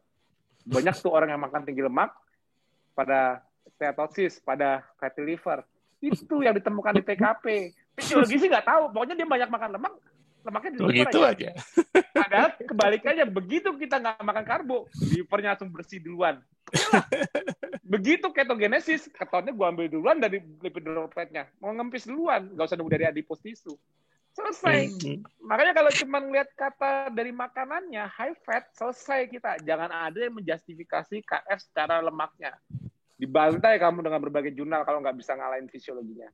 Soalnya aku, kalau mau nimpukin aku jurnal, monggo. Aku yang bacain. Tapi kalau para warrior yang belum bisa baca jurnal dengan baik, jangan bangga dengan lemaknya. Dibantai kalian dengan jurnal-jurnal high fat. Karena kalian kan juga masih, oh iya ya high fat bahaya ya. Kalian kan juga nggak ngerti cara baca jurnal. Taunya ada judulnya terus ada konklusinya. Makin banyak, itu banyak kan paling baca di situ doang. Judul high fat atau judul low carb, konklusinya, findingnya, selesai. Ada yang ngerti cara baca kayak Lancet aku tadi baca nggak? Langsung ketahuan pro jadi mana? Berapa banyak orang ketipu dengan Lancet? Berapa banyak? Profesor aja ketipu kok. Ya silau dengan judul, silau dengan finding, silau dengan orang bule. Cuman lihat kata kuncinya, meta analisis. Wah, penting nih, bagus ya. Meta analisis, so what mau meta analisis? Gak ngaruh buat aku mau meta analisis kak. Mau Metallica kayak gak ngaruh. Kalau salah aja. Seru ya. Itulah pentingnya. Makanya kalau di KF itu kita harus kuat di fisiologinya. Yeah. Makin lama banyak orang respect dengan kita karena orang ngerti fisiologinya. Kadang-kadang gini, banyak yang kita sendiri merasakan kesehatan dia. Coba gini deh, kalau memang berbahaya, kalau memang mortalitas tinggi, kok masih mau sih 3 tahun KF? Bukannya badannya harusnya tambah sakit. Bener nggak?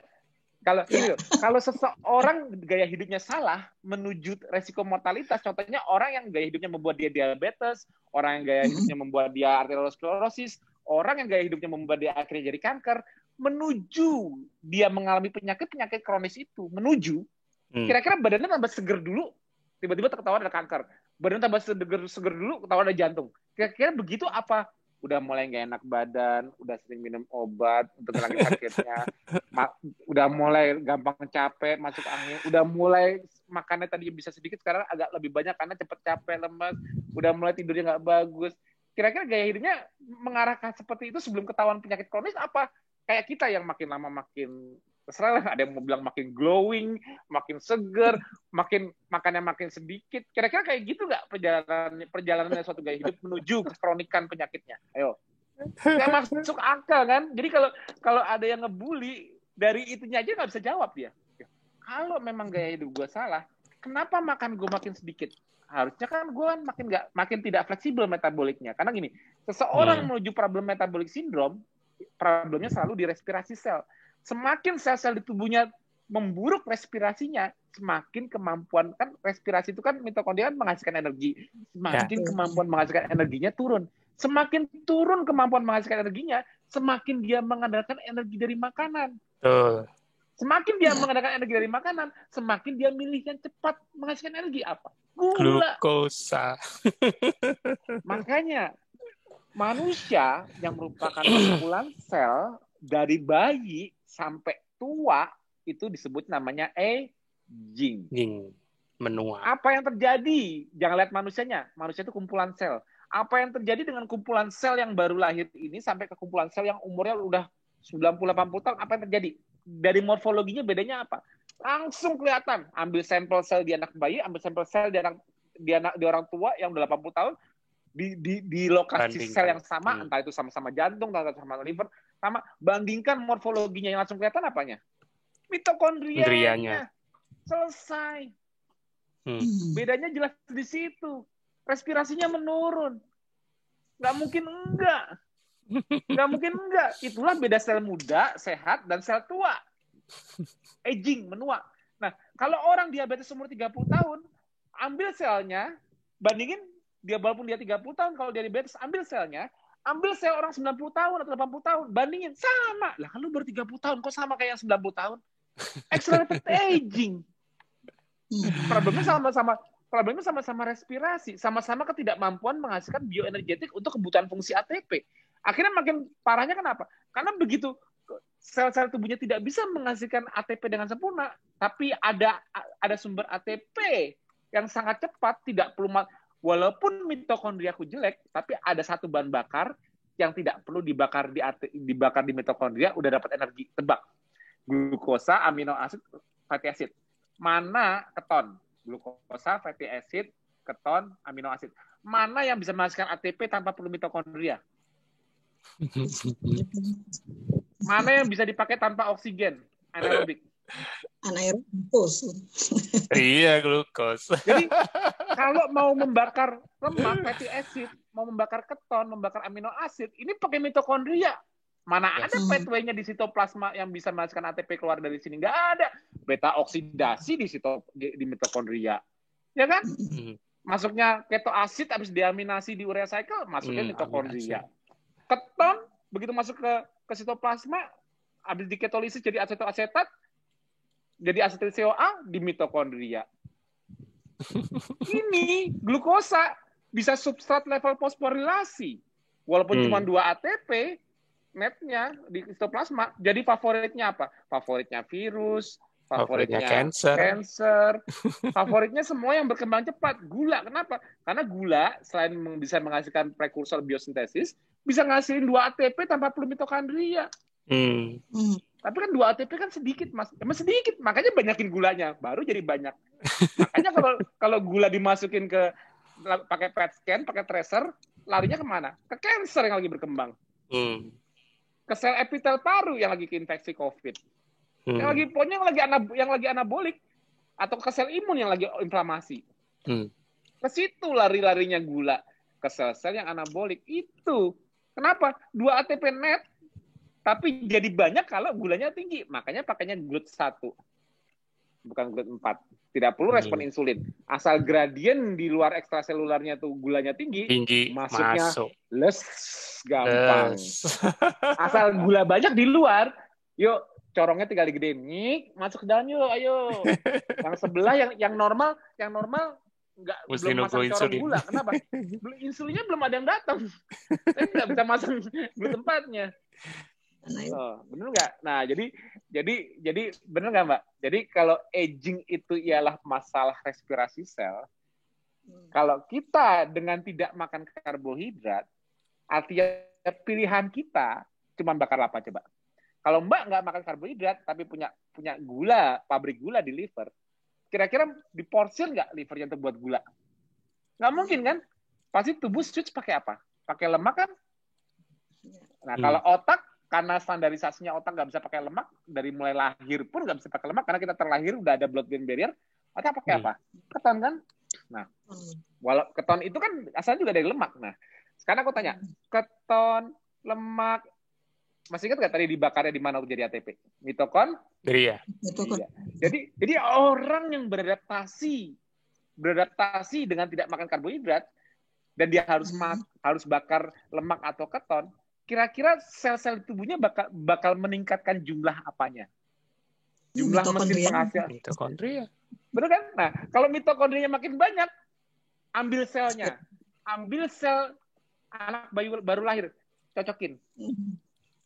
Sel kita jadi kelihatan kayak sel muda nggak? Iya lah. Ya kan? Muda.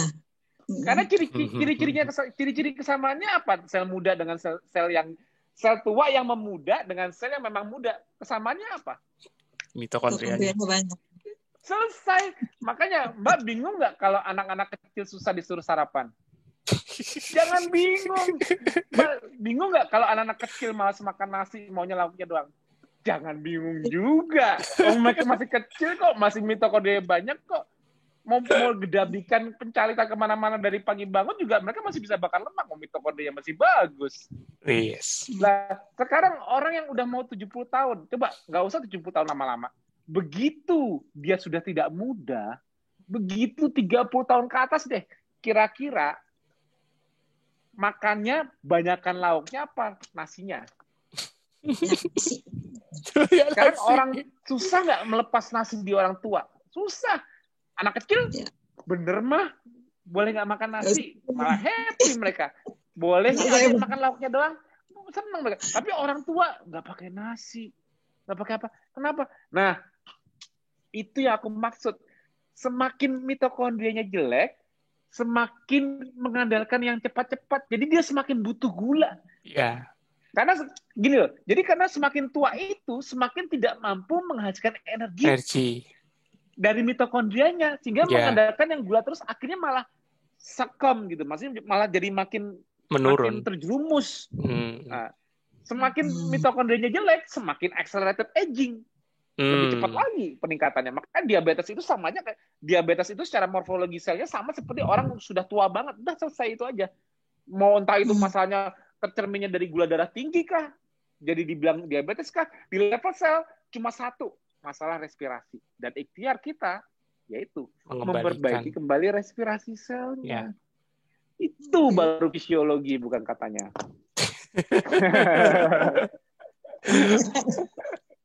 Seru ya malam ini ya. Kebuka semua ya, Pak. Dari apa ya? Ada sisi-sisi mindset yang sebenarnya kalau dari pendidikan kedokteran itu sebenarnya ada, tetapi terpisah, tidak komprehensif kayak Mas Tio tadi. Jadi sebenarnya fisiologi kita tuh belajar, biokimia belajar, biomol ya belajar gitu. Tapi nggak di-match-kan seperti ini. Jadi ya ini ada, kalau di pembuluh darah itu ada anastomostis atau sambungan antar darah itu yang tersambungkan, tercerahkan kan. Alhamdulillah. Untuk bisa menjelaskan. Karena dulu aku belajarnya bukan milih jurusan, bukan nyari spesialis. Semuanya tak pelajari karena aku harus tahu sistemnya. Jadi aku bisa lihat semuanya, bisa membayangkannya sampai otak bagaimana kerjanya semua. Baru bisa kelihatan semua. Kalau nggak kayak gitu gimana aku bisa ngebayangin ini bagus apa enggak? Ya susah dong. Nanti dia bilang, jantung. Coba deh ke spesialis jantung. Saya bagian usus aja. Bingung nanti nggak ada yang ketemu-temu ntar. Garis besarnya nggak ada yang tahu dong, karena udah bukan kuasanya dia lagi, dia udah nggak mau belajar yang tadi, nggak bisa dong. Kalau kita mau menyehatkan orang harus treat as a whole. Jadi menyembuhkan itu bukan begini. Kalau kamu sakit jantung, aku sembuhkan jantungnya aja, pasti nggak bakal pernah benar. Kenapa? Karena orang sakit jantung itu problemnya bukan di jantung awalnya, tapi sistemik. Cuma yang paling lemah di jantung, itu yang kalah duluan. Jadi kalau kita cuman mau nyembuh jantungnya doang, udah jamin itu pasti mau menyembuhkan gejalanya aja, simptomnya tapi aja. Pemicunya yang membuat dia jantungnya dulunya rusak atau tidak dicari, nggak perbaiki. Kenapa? Karena kerusakan awalnya kerusakan sistemik, tapi ada yang kalah duluan di livernya, ada yang kalah duluan jadi diabetes, ada yang jadi kanker duluan. Tapi kan kegagalannya kan sistemik. Nah, jadi akar perubahannya jangan cuma simptomnya aja, treat as a whole. Jadi begitu tubuhnya berusaha mengkondisikan untuk lebih sehat, ya ketahuan yang mana ya. Makanya gini, di KF protokolnya sama, tapi kok bisa dipakai, ada orang jantung, diabetes, apa semua pada ngikut. Emang ada bedanya apa dari setiap protokol satu ke yang lainnya? Nggak begitu banyak bedanya, kan cuma tambahan remedi dan sebagainya. Tapi intinya protokolnya 5 pilar. Artinya apa? 5 pilar membuat self-healingnya jalan. Itu rahasianya. Inilah efeknya kalau aku refill kedikitan. Meledak-ledak. Makin berapi-api. Karena tadi refillnya kedikitan buru-buru. Oke. Kita mesti dibatasi waktu, sayang. Tapi nggak apa-apa, kan kita masih sama-sama bisa belajar ya. Mbak Rita thank you ya kan, Mas Tio juga. Untung keburu nih, jadi waktunya cukup. Kalau enggak bisa bablas ini. Intinya tidak ketat. Closing statement Mbak itu baru itu aja. Silakan Tapi Mbak hari ini Rita, seru. closing. Seru kadang aku review dikit aku kok jadi kayak nggak sorry aku namain dikit. Hari ini tuh aku kayak jelasinnya tuh enceng banget gitu kayak kemarin kan aku kayak kalau habis review gini. Aku nih kayaknya bleng. Kenapa? Aku tadi cuma makan ayam doang, ada silina, ada bebek selamat, cuma makan paha ayam itu udah mandi udah. Dari kemarin, dari review kemarin sekarang aku baru makan paha ayam satu. Udah makanya ini kan sama kayak belum makan. Jadi ini kayak di seminar masih on fire. Kemarin kan habis makan itulah efeknya kan Mbak secara fisiologi Mbak lihat ada nggak orang yang belum bisa bakar lemak makin lama nggak makan makin on fire kayak gini, ada nggak? Nggak ada. Yang ada makin lama nggak makan makin gulanya drop. Yang kira-kira kalau orang kayak aku gini yang makannya terakhir kemarin abis maghrib sekarang ini belum makan tambah kayak gini, mikirnya cepet kayak gini, kira-kira ini otaknya lagi pakai apa nih? Pakai gula? Nggak mungkin. Masa makan ayam sepaha dapat gula? Nggak mungkin. Gula dari mana? Silakan Mbak Rita, closing statement. Ya. Gimana? Silakan Mbak kasih closing statement, pesan dan buat teman-teman peserta yang masih hadir. Silakan Mbak. Ya alhamdulillah hari ini bisa kumpul ketemu sharing ya. Nah, banyaknya sebenarnya saya menyimak dan tercerahkan ini ya. Tidak alhamdulillah. Dan menunggu aku diundang ketemu profesornya. Mudah-mudahan diizinkan. Jadi ada sisi-sisi tadi alhamdulillah yang saya tangkap dari penjelasan Mas Tio itu dari satu sisi dari penjelasan terhadap penelitian saya untuk disertasi, dan kedua adalah pendekatan untuk menyampaikan kepada pasien ya, untuk bisa jadi mengajak. Saya kadang-kadang tuh akhirnya tadi karena mindsetnya lebih baik dikurangi, tapi tadi seperti tadi saya tidak menekankan low fat-nya gitu kan, kemudian bagaimana bertahap gitu ya. Jadi itu mungkin yang saya titik poin yang hari ini saya dapatkan, alhamdulillah. Ya mudah-mudahan yang lain juga bisa mengikuti tadi penjelasan Mas Tio yang mulai dari jurnal Lancet sampai ke akibat review kurang. Yang penting Mas Tio tidak akan bosan-bosan untuk ngasih penjelasan ya. Amin. Jadi luar biasa itu kayak enggak ada bosan ya Mas Tio tuh kan ya, mau cerita di Telegram, cerita di WA, cerita di langsung Zoom ini tetap mengalir ya, karena ketonnya banyak itu ya mungkin ya, alhamdulillah. Karena tidak ada nilai. Tidak ada ujian. Yang penting rajin ikut Eva. Nah, bahkan Mbak udah masuk grup metabolic conditioning kan kemarin. Nah, di situ kan banyak nakes-nakes baru. Kalau di grup metabolic conditioning itu kan insya Allah kan masih banyak pertanyaan yang basic dasar lagi apa. Tapi nggak apa-apa. Jadi kayak gini-gini kan nge-refresh ilmu, Mbak. Kadang-kadang kalau kita mikir aku udah lama KF, ilmuku udah tinggi. Kadang-kadang yang basic aja kita bisa lupa. Nah, makanya kalau makanya kemarin Mbak aku ajak masuk ke grup metabolic conditioning itu supaya bisa mantau ya pertanyaan nakes yang masih basic, yang ya kayak Mbak bilang tadi kan banyak yang belum bisa menyambungkan semuanya. Mungkin di sana banyak berbagai spesialis tapi kan belum ketemu benang merahnya di mana nih gaya hidup manusia sebenarnya yang as a whole. Nah, disitulah jadi ajang diskusi bersama, walaupun awalnya itu masuk karena pencegahan COVID, tapi ternyata menemukan jauh lebih banyak dari sekedar pencegahan COVID. Menemukan gaya hidup baru ya. Aku harapkan grup itu bisa menghasilkan banyak nakes yang tercerahkan, akhirnya menjalankan, walaupun dari ajang-ajang webinar yang topiknya pencegahan COVID yang sedang ini. Tapi itu kan ini kan masa pandemi ini kan juga jadi era menyadarkan perubahan gaya hidup. Jangan kalau udah ada vaksin nggak perlu lagi, udah makannya jorok lagi ini ya. Karena kalau kayak gitu kapan? Nah, makanya mumpung sebelum orang keburu merasa aman karena udah dibeliin vaksin sama pemerintah, mendingan galakkan dulu webinar-webinar untuk menyadarkan Pentingnya Yes. mencegah fatalitas di tengah pandemi.